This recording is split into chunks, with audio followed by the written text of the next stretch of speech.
ਕਿਸਾਨ ਅੰਦੋਲਨ ਨੂੰ ਤਾਰ-ਪੀਟੋ ਕਰਨ ਲਈਆਂ ਜੋ ਕੋਸ਼ਿਸ਼ਾਂ 6 ਮਹੀਨੇ ਤੋਂ ਚੱਲ ਰਹੀਆਂ ਸੀਗੀਆਂ ਕਿ ਕਿਸਾਨਾਂ ਨੂੰ ਹੀ ਤੰਗ ਪਰੇਸ਼ਾਨ ਕਿਉਂ ਕਰ ਰਹੀ ਹੈ ਕੇਂਦਰ ਸਰਕਾਰ। ਵੱਖਰੀ ਗੱਲ ਇਹਨਾਂ ਨੂੰ ਹੁਣ ਮੱਧ ਪ੍ਰਦੇਸ਼ 'ਚ ਬਹੁਤ ਬੰਪਰ ਫਸਲ ਹੋ ਗਈ ਤਾਂ ਇਹ ਕਹਿੰਦੇ ਪੰਜਾਬ ਨੂੰ ਅਸੀਂ ਕੀ ਕਰਨਾ, ਪਰ ਉਹ ਵੀ ਸਮਾਂ ਸੀ ਜਦੋਂ 65-67 ਦਾ ਹਰੀ ਕ੍ਰਾਂਤੀ ਲਿਆਉਣ ਲਈ ਇਹ ਕੇਂਦਰ ਸਰਕਾਰ ਪੰਜਾਬ ਦੇ ਕਿਸਾਨਾਂ ਦੀਆਂ ਮਿੰਨਤਾਂ ਕਰਦੀ ਹੁੰਦੀ ਸੀ। ਲੱਖਾ ਸਿਧਾਣਾ ਆਪਣੇ ਆਪ 'ਚ ਇੱਕ ਨੌਜਵਾਨਾਂ ਦਾ ਆਈਕਨ ਜ਼ਰੂਰ ਬਣਿਆ ਹੋਇਆ, ਉਹਨੂੰ ਫੜਨ ਲਈ ਛਾਪੇ ਵੀ ਮਾਰੇ ਗਏ ਆ, ਉਹਦੇ ਖਿਲਾਫ ਕੇਸ ਵੀ ਦਰਜ ਆ 26 ਜਨਵਰੀ ਦੇ ਮਾਮਲੇ ਨੂੰ ਲੈ ਕੇ। ਫਿਰ ਵੀ ਉਹ ਮਹਾਰਾਜ ਦੀ ਵਿੱਚ ਐਡਾ ਵੱਡਾ ਇਕੱਠ ਕਰ ਗਿਆ।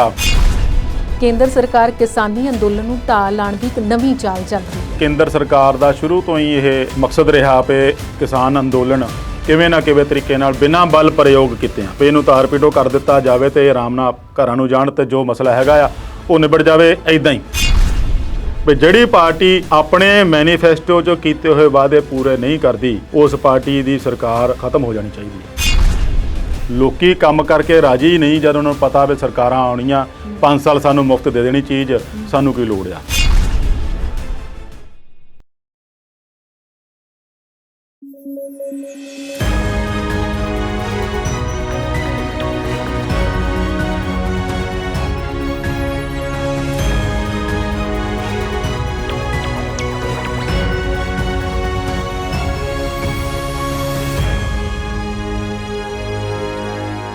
ਪੰਜਾਬੀ ਨੈਸ਼ਨਲ ਟੀਵੀ ਦੇਖ ਰਹੇ ਦਰਸ਼ਕਾਂ ਦਾ ਵਿਚਾਰ ਚਰਚਾ ਪ੍ਰੋਗਰਾਮ 'ਚ ਸਵਾਗਤ। ਅੱਜ ਦੇ ਪ੍ਰੋਗਰਾਮ ਜਿਹੜੇ ਮੁੱਦੇ ਵਿਚਾਰਨੇ ਨੇ ਉਹਨਾਂ 'ਚ ਹੈ ਆੜ੍ਹਤੀਆਂ ਦੀ ਮੁੱਖ ਮੰਤਰੀ ਨਾਲ ਹੋਈ ਬੈਠਕ ਦਾ ਕੀ ਸਿੱਟਾ ਨਿਕਲਿਆ, ਲੱਖਾ ਸਿਧਾਣਾ ਫੇਰ ਹੋਏ ਸਰਗਰਮ, ਮੁਫਤ ਦੇ ਲਾਰੇ ਜਾਂ ਵਾਅਦੇ ਕਿੰਨੇ ਕੁ ਹੋਣਗੇ ਵਫਾ। ਇਸ ਤੋਂ ਇਲਾਵਾ ਕੇਂਦਰ ਸਰਕਾਰ ਕਿਸਾਨੀ ਅੰਦੋਲਨ ਨੂੰ ਢਾਹ ਲਾਉਣ ਲਈ ਕਿਹੜੀ ਤਿਆਰੀ ਖਿੱਚ ਕੇ ਬੈਠੀ। ਹੋਰ ਮੁੱਦੇ ਵਿਚਾਰਾਂਗੇ ਆਪਣੇ ਮਾਹਿਰ ਮਹਿਮਾਨ ਦੇ ਨਾਲ ਤੇ ਸਾਡੇ ਨਾਲ ਸਟੂਡੀਓ 'ਚ ਮੌਜੂਦ ਨੇ ਅਵਤਾਰ ਸਿੰਘ ਸ਼ੇਰਗਿੱਲ ਜੀ, ਤੁਹਾਡਾ ਬਹੁਤ-ਬਹੁਤ ਸਵਾਗਤ। ਧੰਨਵਾਦ ਜੀ। ਤੇ ਸਭ ਤੋਂ ਪਹਿਲਾਂ ਮੁੱਖ ਮੰਤਰੀ ਦੀ ਆੜ੍ਹਤੀਆਂ ਨਾਲ ਬੈਠਕ ਜੀ ਹੋ ਗਈ ਹੈ, ਬਿਲਕੁਲ, ਭਾਵੇਂ ਵਰਚੁਅਲ ਹੋਈ ਹੈ ਪਰ ਕੁਝ ਤਾਂ ਕੁਝ ਸਿੱਟਾ ਨਿਕਲਿਆ ਹੋਏਗਾ ਜੀ। ਕਰੋਨਾ ਕਰਕੇ ਵਰਚੁਅਲ ਹੋਈ ਆ ਪਰ ਇਸ ਬੈਠਕ ਦੀ ਅਹਿਮੀਅਤ ਬਹੁਤ ਆ। ਜੋ ਇਸ ਵੇਲੇ ਰੌਲਾ ਪਿਆ ਹੋਇਆ, ਕਣਕ ਦੀ ਵਾਢੀ ਸਿਰ ਤੇ ਆ ਜੀ, ਮੁੜ ਕੇ ਕਣਕ ਦੀ ਖਰੀਦ ਵੀ 10 ਅਪ੍ਰੈਲ ਤੋਂ ਸ਼ੁਰੂ ਹੋਣ ਵਾਲੀ ਆ ਤੇ ਜਿਹੜਾ ਰੇੜਕਾ ਪਿਆ ਹੋਇਆ ਉਹ ਕੇਂਦਰ ਤੇ ਪੰਜਾਬ ਸਰਕਾਰ ਦਾ ਵੀ ਹੈਗਾ ਪਰ ਉਹ ਕਿਸਾਨਾਂ ਦਾ ਕੇਂਦਰ ਦਾ ਪਹਿਲਾਂ ਆ ਜੀ। ਉਹਦੇ ਵਿੱਚ ਹੁਣ ਪੰਜਾਬ ਸਰਕਾਰ ਪੂਰੀ ਤਰ੍ਹਾਂ ਗੱਲ ਜਿਹੜੀ ਉਹਦੇ ਤੇ ਆ ਗਈ ਆ ਜੀ।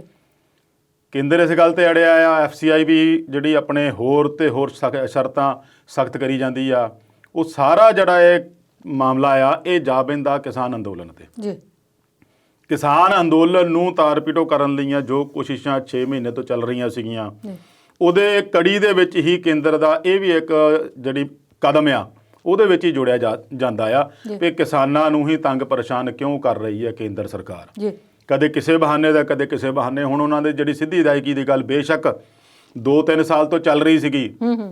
ਸੂਬਾ ਸਰਕਾਰ ਕਹਿ ਰਹੀ ਸੀ ਸਾਨੂੰ ਹੋਰ ਸਮਾਂ ਦਿਓ ਤੇ ਸਾਡੇ ਤੋਂ ਇੰਨੇ ਚੀਜ਼ਾਂ ਜਿਹੜੀ ਰਿਕਾਰਡ ਆ ਅਪਲੋਡ ਨਹੀਂ ਹੋਣੀਆਂ। ਹੁਣ ਉਹਨਾਂ ਨੇ ਸਾਫ਼ ਕਰਤਾ ਸੀਗਾ, ਪਿਊਸ਼ ਗੋਇਲ ਨੇ ਪੱਤਰ ਲਿਖ ਕੇ ਵੀ ਜੇ ਤੁਹਾਡੇ ਤੋਂ ਨਹੀਂ ਅਪਲੋਡ ਹੋਣੀਆਂ ਤਾਂ ਹਰਿਆਣੇ ਨੇ ਕਿਵੇਂ ਕਰਤੀਆਂ। ਹਰਿਆਣੇ ਵਾਲੇ ਵੀ ਆੜ੍ਹਤੀਏ ਕਹਿ ਰਹੇ ਪਏ ਹਲੇ ਇਹੋ ਜਿਹਾ ਕੋਈ ਜਿਹੜਾ ਗਰਾਊਂਡ ਲੈਵਲ ਤੇ ਕੰਮ ਨਹੀਂ ਹੋਇਆ ਜਿਹਦੇ ਨਾਲ ਇਹ ਪਤਾ ਲੱਗੇ ਕਿ ਸਾਰਿਆਂ ਕਿਸਾਨਾਂ ਦੀ ਜਿਹੜੀ ਜ਼ਮੀਨਾਂ ਦਾ ਰਿਕਾਰਡ ਆ ਉਹ ਸਾਰਾ ਅਪਲੋਡ ਹੋ ਕੇ ਔਨ ਰਿਕਾਰਡ ਆ ਗਿਆ ਆ। ਤੇ ਉਹਨਾਂ ਨੇ ਕਿਵੇਂ ਸ਼ੁਰੂ ਕਰ ਦਿੱਤੀ ਆ। ਖੈਰ ਉੱਥੇ ਤਾਂ ਖਰੀਦ ਸ਼ੁਰੂ ਹੋ ਗਈ ਪਹਿਲੀ ਤੋਂ, ਪੰਜਾਬ 'ਚ ਸ਼ੁਰੂ ਹੋਣੀ ਆ 10 ਅਪ੍ਰੈਲ ਤੋਂ। ਰੇੜਕਾ ਚੱਲ ਰਿਹਾ ਹੁਣ ਸਿੱਧੀ ਅਦਾਇਗੀ ਦਾ, ਬਹੁਤ ਭੱਖ ਗਿਆ ਜਿਹਦੇ ਵਿੱਚ ਬਾਰ-ਬਾਰ ਕੇਂਦਰ ਨੇ ਪਹਿਲਾਂ ਪੱਤਰ ਵੀ ਲਿਖੇ ਆ, ਫਿਰ ਉਹਨਾਂ ਨੇ ਮੁੱਖ ਸਕੱਤਰ ਨੂੰ ਵੀ ਦੱਸਤਾ ਸੀਗਾ ਵੀ ਅਸੀਂ ਹੁਣ ਇਹਦੇ 'ਚ ਹੋਰ ਤੁਹਾਨੂੰ ਰਿਆਇਤ ਦੇਣ ਦੀ ਗੁੰਜਾਇਸ਼ ਹੈ ਨਹੀਂ, ਸਿੱਧੀ ਅਦਾਇਗੀ ਕਰੂੰਗੇ ਤਾਂ ਗਾਹਾਂ ਗੱਲ ਚੱਲੂਗੀ, ਨਹੀਂ ਕਰੂੰਗੇ ਤਾਂ ਵੀ ਤੁਹਾਡੀ ਮਰਜ਼ੀ, ਤੁਸੀਂ ਆਪਣੀ ਥਾਂ ਅਸੀਂ ਆਪਣੀ ਥਾਂ। ਉਹ ਇਸ ਗੱਲ ਨੂੰ ਕਿੰਨੀ ਲਾਈਟਲੀ ਲੈ ਰਹੇ ਆ ਵੀ ਜਿਹੜੀ ਹੁਣ ਫਸਲ ਤਿਆਰ ਪਈ ਆ ਕਣਕ ਦੀ ਫਸਲ ਜਿਹਨੇ ਸਾਰੇ ਦੇਸ਼ ਦੇ ਵਿੱਚ ਪਹੁੰਚਣਾ ਆ, ਜਿੰਨੇ ਕੱਲੇ ਗਰੀਬ ਪਰਿਵਾਰਾਂ ਕੋਲ ਜਿਹੜੇ ਰਾਸ਼ਨ ਤੋਂ ਲੈਂਦੇ ਆ ਕਣਕਾਂ ਉਹ ਮੈਕਸੀਮਮ ਪੰਜਾਬ ਤੋਂ ਜਾਂਦੀ ਆ। ਵੱਖਰੀ ਗੱਲ ਇਹਨਾਂ ਨੂੰ ਹੁਣ ਮੱਧ ਪ੍ਰਦੇਸ਼ 'ਚ ਬਹੁਤ ਬੰਪਰ ਫਸਲ ਹੋ ਗਈ ਤਾਂ ਇਹ ਕਹਿੰਦੇ ਪੰਜਾਬ ਨੂੰ ਅਸੀਂ ਕੀ ਕਰਨਾ, ਪਰ ਉਹ ਵੀ ਸਮਾਂ ਸੀ ਜਦੋਂ 65-67 ਦਾ ਹਰੀ ਕ੍ਰਾਂਤੀ ਲਿਆਉਣ ਲਈ ਇਹ ਕੇਂਦਰ ਸਰਕਾਰ ਪੰਜਾਬ ਦੇ ਕਿਸਾਨਾਂ ਦੀਆਂ ਮਿੰਨਤਾਂ ਕਰਦੀ ਹੁੰਦੀ ਸੀ ਵੀ ਇੱਕ ਵਾਰੀ ਬੰਪਰ ਫਸਲ ਪੈਦਾ ਕਰ ਦਿਓ। ਅਸੀਂ ਤਾਂ ਮਾਰੇ ਗਏ ਆ, ਬਾਹਰੋਂ ਮੰਗਾ ਕੇ ਬਹੁਤ ਖਰਚਾ ਹੋ ਗਿਆ ਤੇ ਉਦੋਂ ਇਹਨਾਂ ਕਿਸਾਨਾਂ ਦੀ ਹੀ ਮਿੰਨਤਾਂ ਤਰਲੇ ਕਰਕੇ ਇੰਨੀ ਵੱਡੀ ਮਾਤਰਾ 'ਚ ਫਸਲ ਹੋਈ ਸੀ ਕਣਕ ਦੀ ਪਈ ਉਹ ਹਰੀ ਕ੍ਰਾਂਤੀ ਦਾ ਨਾਂ ਦਿੱਤਾ ਗਿਆ ਸੀਗਾ। ਉਸ ਤੋਂ ਬਾਅਦ ਹੌਲੀ ਮੰਨ ਲਿਆ ਵੀ ਦੂਜੇ ਸੂਬੇ ਵੀ ਲਾਉਣ ਲੱਗ ਪਏ, ਉੱਤਰ ਪ੍ਰਦੇਸ਼ 'ਚ ਵੀ ਵੱਧ ਹੋਣ ਲੱਗ ਪਈ, ਹਰਿਆਣੇ 'ਚ ਵੀ। ਪਰ ਐਤਕੀ ਜਿਹੜਾ ਇਹਨਾਂ ਨੇ ਕੱਢਿਆ ਸੀਗਾ ਕਣਕ ਦਾ ਪਿਛਲੇ ਸਾਲ ਵਾਲਾ, ਉਹ ਸੀਗਾ ਵੀ ਮੱਧ ਪ੍ਰਦੇਸ਼ 'ਚ ਸਭ ਤੋਂ ਵੱਧ ਕਣਕ ਦੀ ਪੈਦਾਵਾਰ ਹੋਈ ਆ। ਉਹਦੇ ਤੋਂ ਕੇਂਦਰ ਨੂੰ ਲੱਗਣ ਲੱਗ ਪਿਆ ਵੀ ਹੁਣ ਸਾਨੂੰ ਪੰਜਾਬ ਦੀ ਕੀ ਲੋੜ ਆ, ਵੀ ਕਣਕ ਜਿਹੜਾ ਸਾਡਾ ਕੋਟਾ ਆ ਪੂਰੇ ਦੇਸ਼ ਦਾ ਮੱਧ ਪ੍ਰਦੇਸ਼ ਤੋਂ ਹੋ ਜਾਊਗਾ, ਕਿਹੜੀ ਗੱਲ ਆ। ਉਸ ਗੱਲ ਨੂੰ ਹੀ ਲੈ ਕੇ ਕਿਸਾਨ ਅੰਦੋਲਨ ਨੂੰ ਵੀ ਬਹੁਤੀ ਉਹ ਤਰਜੀਹ ਨਹੀਂ ਦੇ ਰਹੇ। ਫਿਰ ਉਹਨਾਂ ਦਾ ਇਹ ਹੁੰਦਾ ਆ ਵੀ ਇਹ ਕਿਸਾਨ ਜਿਹੜੇ ਪੰਜਾਬ ਵਾਲੇ ਹੀ ਆ, ਖੇਤੀ ਕਾਨੂੰਨਾਂ ਦਾ ਵਿਰੋਧ ਕਰ ਰਹੇ ਆ, ਇਸ ਕਰਕੇ ਆਪਾਂ ਪੰਜਾਬ ਦੇ ਕਿਸਾਨਾਂ ਨੂੰ ਹੀ ਨਿਸ਼ਾਨਾ ਬਣਾ ਦਿਓ। ਹੁਣ ਉਹਨਾਂ ਨੇ ਕਿ ਹਰਿਆਣੇ ਦੇ ਵਿੱਚ ਇਹਨਾਂ ਦੀ ਆਪਣੀ ਸਰਕਾਰ ਆ, ਉਹ ਨਹੀਂ ਵੀ ਤੁਸੀਂ ਕਹਿੰਦੇ ਤਾਂ ਵੀ ਉਹਨਾਂ ਨੇ ਮੰਨ ਲੈਣਾ ਸੀਗਾ ਵੀ ਸਿੱਧੀ ਅਦਾਇਗੀ ਦੇਣੀ ਜੀ। ਮੈਂ ਖੱਟਰ ਸਾਹਿਬ ਤੋਂ ਪਹਿਲਾਂ ਤੋਂ ਕਹਿ ਰਹੇ ਸੀਗੇ, ਹੁਣ ਉਸ ਤੋਂ ਉਲਟ ਪੰਜਾਬ ਵਿੱਚ ਸਰਕਾਰ ਜਿਹੜੀ ਆ ਉਹ ਕਾਂਗਰਸ ਦੀ ਆ। ਇਸ ਦੌਰ ਦੇ ਵਿੱਚ ਕਿਹੜੀ ਪਾਰਟੀ ਆ ਜਿਹੜੀ ਕਿਸਾਨਾਂ ਦਾ ਇਹੋ ਜਿਹਾ ਖਤਰਾ ਜਿਹੜਾ ਜਾਂ ਇਹੋ ਜਿਹੀ ਦੁਸ਼ਮਣੀ ਮੁੱਲ ਲਊਗਾ ਜਦੋਂ ਕਿਸਾਨ ਅੰਦੋਲਨ ਪੂਰੇ ਸਿਖਰ ਤੇ ਆ। ਆਉਣ ਵਾਲਾ ਸਮਾਂ ਪੰਜਾਬ 'ਚ ਚੋਣਾਂ ਦਾ ਆ, ਤੇ ਉਹ ਜਿੱਥੋਂ ਤੱਕ ਲੱਗਦਾ ਵੀ ਕੇਂਦਰ ਹੁਣ ਪੰਜਾਬ ਸਰਕਾਰ ਨੂੰ ਵੀ ਘੇਰੇ 'ਚ ਲੈਣਾ ਚਾਹੁੰਦੀ ਆ ਵੀ ਸਾਰਾ ਜ਼ੋਰ ਸਾਡੇ ਤੇ ਲਾਤਾ, ਸਾਰਾ ਕੁਝ ਇਹਨਾਂ ਨੇ ਉਲਟ ਸਾਡੇ ਖਿਲਾਫ ਕਰਤਾ, ਕਿਸਾਨ ਵੀ ਸਾਡੇ ਖਿਲਾਫ ਆ, ਆਪ ਇਹ ਮੌਜਾਂ ਕਰਦੇ ਆ ਉਹਨਾਂ ਦਾ ਹਮਾਇਤ ਕਰਕੇ, ਉਹਨਾਂ ਦਾ ਸਮਰਥਨ ਕਰਕੇ ਵੀ ਅਸੀਂ ਤੁਹਾਡੇ ਨਾਲ ਆ, ਤੇ ਹੁਣ ਇਹਨੂੰ ਇਸ ਤਰੀਕੇ ਨਾਲ ਅੜਿੱਕੇ ਲਈਏ। ਇਹਦੇ ਲਈ ਭਾਜਪਾ ਦੇ ਆਗੂ ਵੀ, ਜਿਹਦੇ ਵਿੱਚ ਮੈਂ ਜ਼ਿਕਰ ਕਰਾਂ ਹਰਜੀਤ ਗਰੇਵਾਲ ਦਾ, ਉਹਨਾਂ ਨੇ ਵੀ ਇਸ ਗੱਲ ਨੂੰ ਲੈ ਕੇ ਕਿਹਾ ਵੀ ਨਹੀਂ ਇੰਨੀ ਜਲਦੀ ਜਿਹੜਾ ਹੈ ਸਿੱਧੀ ਅਦਾਇਗੀ ਵਾਲਾ ਜੇ ਐਟ ਏ ਪੁਆਇੰਟ ਕਰ ਦਈਏ ਤਾਂ ਹੋਣਾ ਨਹੀਂ। ਤੇ ਇਹਦੇ ਲਈ ਮੈਂ ਖੁਦ ਕਹਿੰਦਾ ਵਫਦ ਲੈ ਕੇ ਪੀਯੂਸ਼ ਗੋਇਲ ਨੂੰ, ਉਹਨਾਂ ਦਾ ਬਿਆਨ ਸੀਗਾ ਤੇ ਮੈਂ ਪੀਯੂਸ਼ ਗੋਇਲ ਹੋਰਾਂ ਨੂੰ ਜਾ ਕੇ ਮਿਲੂੰਗਾ ਵੀ ਹਜੇ 1 ਸਾਲ ਲਈ ਹੋਰ ਟਾਲ ਦਿਓ। ਤੇ ਜੇ ਬੀਜੇਪੀ ਵਾਲਿਆਂ ਨੂੰ ਵੀ ਲੱਗਦਾ ਵੀ ਇਹ ਜਿਹੜੀ ਆ ਪ੍ਰੈਕਟੀਕਲੀ ਤੌਰ ਤੇ ਨਹੀਂ ਪੂਰਾ ਹੋ ਸਕਦਾ, ਤੇ ਫਿਰ ਕੇਂਦਰ ਸਰਕਾਰ ਨੂੰ ਘੱਟੋ ਘੱਟ ਹੋਰ ਕਿਸੇ ਦੇ ਨਹੀਂ ਆਪਣੇ ਆਗੂਆਂ ਦੀ ਗੱਲ ਹੀ ਸੁਣ ਲੈਣੀ ਚਾਹੀਦੀ, ਮੰਨ ਲੈਣੀ ਚਾਹੀਦੀ ਆ। ਗੱਲ ਆ ਗਈ ਸੀ ਆੜ੍ਹਤੀਆਂ ਦੀ, ਤੇ ਇਸ ਨੂੰ ਲੈ ਕੇ ਉਹ ਮੁੱਖ ਮੰਤਰੀ ਨੂੰ ਮਿਲੇ ਸੀਗੇ, ਮੀਟਿੰਗ ਰੱਖੀ ਸੀਗੀ ਵਰਚੁਅਲੀ, ਜਿਹਦੇ 'ਚ ਕੈਪਟਨ ਸਾਹਿਬ ਤਾਂ ਐਨ ਪੱਕੇ ਤੌਰ ਤੇ ਆੜ੍ਹਤੀਆਂ ਦੀ ਪਿੱਠ ਤੇ ਆ ਗਏ ਵੀ ਮੈਂ ਜਿਹੜਾ ਕਿਸਾਨਾਂ ਦਾ ਔਰ ਆੜ੍ਹਤੀਆਂ ਦਾ ਜਿਹੜਾ ਰਿਸ਼ਤਾ ਆ ਸਦੀਆਂ ਤੋਂ ਚੱਲਿਆ ਆਉਣ ਡਿਆ ਉਹ ਨਹੀਂ ਮੈਂ ਟੁੱਟਣ ਦੇਣਾ। ਜੋ ਅਦਾਇਗੀ ਹੋਣੀ ਆ ਆੜ੍ਹਤੀਆਂ ਰਾਹੀਂ ਹੋਣੀ ਆ। ਮੈਨੂੰ ਕਿਸਾਨ ਦੇ ਆੜ੍ਹਤੀ ਪਹਿਲਾਂ ਆ, ਕੇਂਦਰ ਸਰਕਾਰ ਦੀ ਜੋ ਵੀ ਪਾਲਿਸੀ ਆ ਉਹ ਬਾਅਦ 'ਚ ਦੇਖਾਂਗੇ। ਇਹਦੇ ਬਾਬਤ ਉਹਨਾਂ ਨੇ ਕਿਹਾ, ਮੈਂ ਪ੍ਰਧਾਨ ਮੰਤਰੀ ਨੂੰ ਪੱਤਰ ਵੀ ਲਿਖਿਆ, ਅਮਿਤ ਸ਼ਾਹ ਹੋਰਾਂ ਨੂੰ ਵੀ ਲਿਖਿਆ, ਉਹਨਾਂ ਤੋਂ ਟਾਈਮ ਵੀ ਮੰਗਿਆ, ਟਾਈਮ ਮਿਲ ਨਹੀਂ ਰਿਹਾ ਕਿਉਂਕਿ ਉਹ 5 ਸੂਬਿਆਂ ਦੇ ਵਿੱਚ ਚੋਣਾਂ ਚੱਲ ਰਹੀਆਂ, ਉੱਥੇ ਰੁੱਝੇ ਹੋਏ ਆ। ਤੇ ਪੀਯੂਸ਼ ਗੋਇਲ ਹੁਣ ਕਹਿੰਦੇ ਆ ਵੀ ਤੁਹਾਨੂੰ ਅਸੀਂ ਕੋਈ ਸਮਾਂ ਨਹੀਂ ਦੇਣਾ ਹੁਣ ਗਾਹਾਂ। ਹੁਣ ਉਹ ਸਮਾਂ ਇਸ ਪਾਲਿਸੀ ਨੂੰ ਵਧਾਉਣ ਲਈ ਕਹਿ ਰਹੇ ਆ ਕਿ ਜਾਂ ਮਿਲਣ ਲਈ ਕਹਿ ਰਹੇ ਆ, ਇਹ ਵੀ ਕਲੀਅਰ ਨਹੀਂ ਹੈਗਾ, ਪਰ ਪੱਤਰ ਤੇ ਪੱਤਰ ਚੱਲ ਰਿਹਾ। ਪਰ ਉਹਨਾਂ ਨੇ ਜਿਹੜੀ ਹੁਣ ਨਵੀਂ ਗੱਲ ਇਹ ਕਹੀ ਸੀਗੀ ਕਿ ਕੱਲ ਦੀ ਮੀਟਿੰਗ 'ਚ FCI ਦੇ ਅਧਿਕਾਰੀ ਵੀ ਸੱਦੇ ਸੀਗੇ। ਹੁਣ FCI ਦੇ ਅਧਿਕਾਰੀ ਤਾਂ ਸੱਦੇ ਸੀਗੇ ਵੀ ਗੱਲ ਚੱਲਣੀ ਆ ਉੱਥੇ ਸਿੱਧੀ ਅਦਾਇਗੀ ਲਈ, ਤੇ FCI ਅਧਿਕਾਰੀਆਂ ਨੇ ਇਸੇ ਗੱਲ ਕਿ ਜ਼ੋਰ ਦੇਣਾ ਸੀਗਾ ਸੈਂਟਰ ਦਾ ਜੋ ਫਰਮਾਨ ਸੀਗਾ ਵੀ ਅਸੀਂ ਵੀ ਸਿੱਧੀ ਅਦਾਇਗੀ ਕਰਨੇ ਆ। ਤੇ ਕੈਪਟਨ ਸਾਹਿਬ ਨੇ ਉਹਨਾਂ ਨੂੰ ਘੇਰ ਲਿਆ। ਉਹ ਕਹਿੰਦੇ ਪਹਿਲਾਂ ਜਿਹੜਾ 125 ਕਰੋੜ ਤੁਹਾਡਾ ਬਕਾਇਆ ਪਿਆ ਆੜ੍ਹਤੀਆਂ ਦਾ ਉਹ ਕਿੱਥੇ ਆ, ਪਹਿਲਾਂ ਤਾਂ ਉਹ ਦਿਓ ਸਾਨੂੰ, ਫੇਰ ਗੱਲ ਕਰਾਂਗੇ। ਮਤਲਬ ਕਹਿਣ ਦਾ ਵੀ ਹੁਣ ਉਹ ਪੂਰੀ ਤਰ੍ਹਾਂ ਆੜ੍ਹਤੀਆਂ ਔਰ ਕਿਸਾਨਾਂ ਦੇ ਨਾਲ ਪਹਿਲਾਂ ਵੀ ਸੀਗੇ, ਹੁਣ ਵੀ ਆੜ੍ਹਤੀਆਂ ਨੂੰ ਪੂਰਾ ਭਰੋਸਾ ਦਿੱਤਾ ਵੀ ਤੁਸੀਂ ਚਿੰਤਾ ਨਾ ਕਰੋ, ਜਿੱਦਾਂ ਤੁਸੀਂ ਕਹੋਗੇ ਉਦਾਂ ਹੀ ਕਰਾਂਗੇ, ਜਿੱਦਾਂ ਤੁਸੀਂ ਚਾਹੋਗੇ ਉਦਾਂ ਹੀ ਹੋਊਗੀ, ਸਿੱਧੀ ਅਦਾਇਗੀ ਵਾਲੀ ਗੱਲ ਨਹੀਂ ਹੋਣੀ। ਹੁਣ ਮਸਲਾ ਇਹ ਖੜਾ ਹੁੰਦਾ ਵੀ ਜੇ ਸਿੱਧੀ ਅਦਾਇਗੀ ਕੈਪਟਨ ਸਰਕਾਰ ਬਿਲਕੁਲ ਨਾ ਕਰ ਦਿੰਦੀ ਆ ਤੇ ਕੀ ਕੇਂਦਰ ਜਿਹੜੀ ਆ ਉਹ ਕੈਸ਼ ਕ੍ਰੈਡਿਟ ਲਿਮਿਟ ਜਿਹੜੀ ਜਾਰੀ ਕਰਦੀ ਹੁੰਦੀ ਆ ਉਹ ਜਾਰੀ ਕਰੂਗੀ। ਘੱਟੋ ਘੱਟ 30,000 ਕਰੋੜ ਦੀ ਇਹਨਾਂ ਨੇ ਮੰਗ ਕੀਤੀ ਆ, ਔਰ ਉਹ ਤੋਂ ਵੀ ਵੱਧ ਜਾਂਦੀ ਹੁੰਦੀ ਕਿਉਂਕਿ ਕਣਕ ਦੀ ਪੈਦਾਵਾਰ ਬਹੁਤ ਹੁੰਦੀ ਆ। ਉਹ ਜਿੰਨਾ ਚਿਰ ਜਾਰੀ ਨਹੀਂ ਹੁੰਦੀ ਤੇ FCI ਖਰੀਦ ਕਰੂਗੀ ਤੇ ਪੈਸੇ ਕਿੱਥੋਂ ਆਉਣਗੇ, ਅਦਾਇਗੀ ਕਿਵੇਂ ਹੋਣਗੀ ਕਿਸਾਨਾਂ ਦੀ। ਇਹ ਸਾਰਾ ਕੁਝ ਜਿਹੜਾ ਰੇੜਕਾ ਹਜੇ ਵੀ ਬਰਕਰਾਰ ਆ, ਜਿੰਨਾ ਚਿਰ ਤਣ ਪਤਨ ਨਹੀਂ ਲੱਗਦਾ। ਇਹਦਾ ਜਿਹੜਾ ਸੇਕ ਆ ਉਹ ਇਹਨਾਂ ਨੂੰ ਪਤਾ ਵੀ ਚੋਣਾਂ 'ਚ ਵੀ ਪੈਣਾ, ਪਰ ਕਿਸਾਨਾਂ ਨੂੰ ਨੁਕਸਾਨ ਤਾਂ ਉਠਾਉਣਾ ਹੀ ਪੈਣਾ ਆ। ਫਿਰ ਵੀ ਨਾਲ ਦੀ ਨਾਲ ਜਿਹੜੇ ਮੰਡੀ ਬੋਰਡ ਦੇ ਚੇਅਰਮੈਨ ਆ ਲਾਲ ਸਿੰਘ ਹੁਣੀ, ਉਹਨਾਂ ਨੇ ਵੀ ਅਧਿਕਾਰੀਆਂ ਦੇ ਨਾਲ ਮੀਟਿੰਗ ਕੀਤੀ ਆ, ਔਰ ਉਹਨਾਂ ਨੇ ਇਸ ਗੱਲ ਦਾ ਭਰੋਸਾ ਦਿੱਤਾ ਕਿ ਖਰੀਦ ਜਿਹੜੀ ਆ ਉਹ ਨਿਰਵਿਘਨ ਚੱਲੂਗੀ, ਕਿਸੇ ਤਰ੍ਹਾਂ ਦਾ ਕੋਈ ਵਿਘਨ ਨਹੀਂ ਪਊਗਾ। ਕਿੱਦਾਂ ਚੱਲੂਗੀ ਇਹ ਹਜੇ ਕਿਸੇ ਨੂੰ ਨਹੀਂ ਪਤਾ, ਕਿਉਂਕਿ ਖਰੀਦ ਸ਼ੁਰੂ ਹੋਣ ਤੋਂ ਪਹਿਲਾਂ ਹੀ ਕੇਂਦਰ ਤੱਕ ਜਿਹੜੇ ਸੂਬਾ ਸਰਕਾਰ ਦੇ ਮੰਤਰੀ ਅਧਿਕਾਰੀ ਪਹੁੰਚ ਕਰਨ ਲੱਗ ਪੈਂਦੇ ਆ ਵੀ ਹੁਣ ਖਰੀਦ ਸ਼ੁਰੂ ਹੋਣੀ ਆ, ਸਾਨੂੰ ਸਾਡੀ ਜਿਹੜੀ ਕ੍ਰੈਡਿਟ ਲਿਮਿਟ ਆ ਜਿਹੜੀ ਉਹ ਦੇ ਦਿਓ। ਉਹ ਕਈ ਵਾਰੀ ਤਾਂ ਅੱਧੀ ਭੇਜ ਦਿੰਦੇ ਆ, ਅੱਧੀ ਜਦੋਂ ਖਰੀਦ ਅੱਧ ਤੱਕ ਪਹੁੰਚ ਜਾਂਦੀ ਆ ਫੇਰ ਭੇਜਦੇ ਆ, ਤੇ ਕਈ ਵਾਰੀ ਖਰੀਦ ਪੂਰੀ ਹੋ ਜਾਂਦੀ ਆ ਫੇਰ ਭੇਜਦੇ, ਤਾਂ ਅਦਾਇਗੀ ਦਾ ਜਿਹੜਾ ਸਰਕਲ ਆ ਉਹ ਚੱਲਦਾ ਰਹਿੰਦਾ। ਪਰ ਹੁਣ ਜਿਹੜੀ ਇਸ ਗੱਲ ਤੇ ਆ ਗਏ ਆ ਤਾਂ ਫਿਰ ਮੈਨੂੰ ਲੱਗਦਾ ਵਾ ਖਰੀਦ ਦੇ ਵਿੱਚ ਵੀ ਬਹੁਤ ਵੱਡਾ ਅੜਿੱਕਾ ਪਊਗਾ। FCI ਕੀ ਕਰਦੀ ਆ, ਉਹਨੇ ਤਾਂ ਸੈਂਟਰ ਦੇ ਹੁਕਮ ਮੰਨਣੇ ਆ। ਕੈਪਟਨ ਸਰਕਾਰ ਆਪਣੇ ਇਸ ਜਿਹੜੇ ਸਟੈਂਡ ਤੇ ਕਿੰਨਾ ਚਿਰ ਕਾਇਮ ਰਹਿੰਦੀ ਆ ਵੀ ਉਹਨਾਂ ਨੇ 1 ਸਾਲ ਸਮਾਂ ਹੋਰ ਮੰਗਦੀ ਆ ਕਿ ਬਿਲਕੁਲ ਹੀ ਨਾ ਕਰਦੀ ਆ, ਇਹ ਵੀ ਹਜੇ ਕਲੀਅਰ ਨਹੀਂ ਹੈਗਾ। ਕਿਉਂਕਿ ਆਪਾਂ ਦੇਖਿਆ ਨਾ ਪਿੱਛੇ ਜੇ। ਪਰ ਲਾਲ ਸਿੰਘ ਹੋਰਾਂ ਨੇ ਕਲੀਅਰ ਕਰ ਦਿੱਤਾ ਹੈ ਕਿ 10 ਘੰਟੇ 'ਚ ਕਿਸਾਨਾਂ ਨੂੰ ਅਦਾਇਗੀ ਕਰ ਦਾਂਗੇ। ਬਿਲਕੁਲ, ਇਹ ਤਾਂ ਖੱਟਰ ਸਾਹਿਬ ਵੀ ਕਹਿ ਰਹੇ ਆ ਵੀ ਜੇ ਨਹੀਂ ਅਦਾਇਗੀ ਹੋਈ ਤਾਂ 9% ਵਿਆਜ ਵੀ ਦੇਵਾਂਗੇ। ਨਹੀਂ, ਵਿਆਜ ਦੀ ਤਾਂ ਗੱਲ ਨਹੀਂ ਪਰ ਉਹ ਵਿਆਜ ਉਹਨਾਂ ਦੇ ਆਪਣੇ ਜਿਹੜੇ ਆੜਤੀ ਹੈ ਉਹੀ ਕਹਿ ਰਹੇ ਆ ਵੀ ਸਾਨੂੰ ਪਿਛਲਾ ਹੀ ਪੈਸਾ ਦੇ ਦਿਓ। ਵਿਆਜ ਦੀ ਗੱਲ ਤਾਂ ਨਵੀਂ ਬਾਅਦ ਦੀ ਗੱਲ ਆ, ਪਹਿਲਾਂ ਜਿਹੜਾ ਪਿਛਲਾ ਪੈਸਾ ਆੜਿਆ ਉਹੀ ਦੇ ਦਿਓ। ਵਾਅਦੇ ਬਹੁਤ ਕਰ ਹੋ ਜਾਂਦੇ ਆ, ਕਹਿ ਹੋ ਜਾਂਦਾ ਵੀ ਅਦਾਇਗੀ ਦੇ ਦਾਂਗੇ, ਪਰ ਜੋ ਹਾਲ ਹੁੰਦੇ ਰਹੇ ਆ ਪਿਛਲੀਆਂ ਖਰੀਦ ਸੀਜ਼ਨਾਂ ਦੇ ਵਿੱਚ ਉਹ ਆਪਾਂ ਦੇਖਿਆ ਹੀ ਆ। ਤੇ ਇਹਨਾਂ ਕੋਲ ਬਾਰਦਾਨਾ ਵੀ ਹੈ ਨਹੀਂ। ਮੰਨ ਲਓ ਜੇ ਪੰਜਾਬ ਸਰਕਾਰ ਕਿਤੇ ਸਟੋਰ ਕਰ ਲੈਂਦੀ ਆ ਜਾਂ ਰੱਖ ਲੈਂਦੀ ਆ ਜਾਂ ਆਪਣੇ ਤੌਰ ਤੇ ਖਰੀਦ ਕਰ ਲੈਂਦੀ ਵੀ ਚਲੋ ਜਦੋਂ ਪੈਸੇ ਆਉਣਗੇ ਕੇਂਦਰ ਵੱਲੋਂ ਤਾਂ ਤੁਹਾਨੂੰ ਅਦਾਇਗੀ ਕਰ ਦੂਗੀ, ਥੋੜੇ ਚਿਰ ਲਈ ਰੋਕ ਵੀ ਲੈਣਗੇ, ਪਰ ਰੱਖਣਾ ਕਿੱਥੇ? ਬਾਰਦਾਨਾ ਸੈਂਟਰ ਤੋਂ ਆਉਣਾ ਆ, ਉਹ ਬਾਰਦਾਨਾ ਵੀ ਮਹਿੰਗਾ ਕਰੀ ਬੈਠੇ ਆ, ਉਹ ਬਾਰਦਾਨਾ ਇਹਨਾਂ ਨੂੰ ਪੂਰਾ ਭੁਗਣਾ ਨਹੀਂ ਜਿੰਨਾ ਮਹਿੰਗਾ ਉਹ ਮਿਲ ਰਿਹਾ, ਤਾਂ ਫਿਰ ਰੱਖਣਗੇ ਕਿਤੇ? ਸਟੋਰ ਕਿੱਥੇ ਹੋਊਗਾ? ਅਗਲੀ ਗੱਲ, ਜਦੋਂ ਕਿਸਾਨ ਕਿਸੇ ਆੜਤੀਏ ਕੋਲ ਜਾ ਕੇ ਟਰਾਲੀ ਇੱਕ ਲੈ ਕੇ ਜਾਂਦਾ ਮੰਨ ਲਓ, ਤੇ ਆੜਤੀਏ ਨੂੰ ਪਤਾ ਹੁੰਦਾ ਵੀ ਆਹ ਟਰਾਲੀ ਜਿਹੜੀ ਕਿਸਾਨ ਦੀ ਹੈ ਮੇਰੇ ਕੋਲ ਆਉਣੀ ਆ, ਉਹ 6 ਜਿੰਨਾ ਚਿਰ ਕਣਕ ਪੱਕਣ ਤੱਕ ਸਮਾਂ ਹੁੰਦਾ ਆ ਉਦੋਂ ਤੱਕ ਉਹ ਅੱਧੇ ਨਾਲੋਂ ਜ਼ਿਆਦਾ ਪੈਸੇ ਕਿਸਾਨ ਲੈ ਚੁੱਕਾ ਹੁੰਦਾ। ਤੇ ਆੜਤੀਏ ਨੂੰ ਪਤਾ ਹੁੰਦਾ ਵੀ ਜੇ ਟਰਾਲੀ ਮੇਰੇ ਕੋਲ ਆਈ ਆ ਤਾਂ ਮੈਂ ਇਹਦੀ ਜਿਹੜੀ ਭੁਗਤਾਨ ਕਰਨਾ ਆ ਉਹਦਾ ਜਿੰਨਾ ਕਿ ਮੇਰਾ ਇਹਦੇ ਕੋਲ ਗਿਆ ਹੋਇਆ, ਜਿੰਨਾ ਬਚਦਾ ਥੁੜਦਾ ਉਹ ਮੈਂ ਕਿਸਾਨ ਨੂੰ ਦੇ ਦੇਣਾ। ਅਗਲਾ ਉਹਨੇ ਹੋਰ ਤਿਆਰ ਕਰ ਦੇਣਾ ਵੀ ਸ਼ਾਹ ਜੀ ਝੋਨੇ ਦੀ ਫਸਲ ਬੀਜਣੀ ਆ, ਆਹ ਦਵਾਈ ਪੈਣੀ ਆ ਤਾਂ ਮੈਨੂੰ ਹੋਰ ਦਿਓ। ਤੇ ਸ਼ਾਹ ਹੁਣਾਂ ਨੇ ਕਹਿਣਾ ਕੋਈ ਗੱਲ ਨਹੀਂ ਅਗਲੀ ਵਾਰ ਫੇਰ ਆਊਗਾ। ਇਹ ਸੰਬੰਧ ਵੀ ਟੁੱਟ ਜਾਣਾ। ਜਦੋਂ ਇਹ ਸੰਬੰਧ ਟੁੱਟ ਗਿਆ ਤੇ ਮੰਡੀਕਰਨ ਦਾ ਜਿਹੜਾ ਸੰਬੰਧ ਸਿਸਟਮ ਆ ਉਹ ਆਟੋਮੈਟਿਕਲੀ ਤਹਿਸ ਨਹਿਸ ਹੋਣ ਵੱਲ ਚਲੇ ਜਾਣਾ, ਜਿਹੜਾ ਕਿ ਕਾਨੂੰਨਾਂ ਦੇ ਵਿੱਚ ਇਹ ਦੋਸ਼ ਲਾਏ ਜਾ ਰਹੇ ਆ ਜਿਹੜੇ 3 ਖੇਤੀ ਕਾਨੂੰਨ ਆ, ਤੇ ਉਹਦੇ ਵਿੱਚ ਸਭ ਤੋਂ ਵੱਡਾ ਕੰਮ ਮੰਡੀਕਰਨ ਖਤਮ ਕਰਨ ਦਾ ਆ। ਔਰ ਮੰਡੀਕਰਨ ਜਿਹੜਾ ਪੰਜਾਬ ਔਰ ਹਰਿਆਣੇ ਤੋਂ ਇਲਾਵਾ ਪੂਰੇ ਦੇਸ਼ 'ਚ ਕਿਤੇ ਵੀ ਇਦਾਂ ਦਾ ਸਿਸਟਮ ਵਧੀਆ ਹੈ ਨਹੀਂ ਜਿਹਨੂੰ ਇਹ ਤੋੜਨ ਲੱਗੇ ਆ। ਪਰ ਗੱਲ ਉੱਥੇ ਇਹ ਆ ਜਾਂਦੀ ਆ, ਇੰਨੇ ਲੰਬੇ ਸਮੇਂ ਤੋਂ ਚੱਲਦੇ ਸਿਸਟਮ ਨੂੰ ਤੋੜਨ ਦੀ ਲੋੜ ਕੀ ਪੈ ਗਈ? ਇਸ ਗੱਲ ਦਾ ਜਵਾਬ ਕੇਂਦਰ ਸਰਕਾਰ ਵੀ ਨਹੀਂ ਦੇ ਰਹੀ, ਭਾਜਪਾ ਦੇ ਆਗੂ ਵੀ ਨਹੀਂ ਦੇ ਰਹੇ। ਉਹ ਇਹ ਕਹਿ ਰਹੇ ਬਦਲਾਅ ਚਾਹੁੰਦੇ ਆ। ਬਦਲਾਅ ਕਰਨ ਨੂੰ ਹੋਰ ਬਹੁਤ ਕੁਛ ਆ। ਜਿਹੜੀ ਕਿਸਾਨ ਆ ਜ਼ਮੀਨ ਨਾਲ ਜੁੜਿਆ ਆ, ਤੇ ਜੇ ਉਹਨੂੰ ਜ਼ਮੀਨ ਨਾਲ ਹੀ ਤੋੜ ਦੋਗੇ ਤੁਸੀਂ ਤਾਂ ਫਿਰ ਉਹ ਬਦਲਾਅ ਦਾ ਕੀ ਫਾਇਦਾ ਕੀ ਹੋਊਗਾ? ਇਹ ਤਰੱਕੀ ਦਾ ਇੱਕ ਪੌੜੀ ਆ।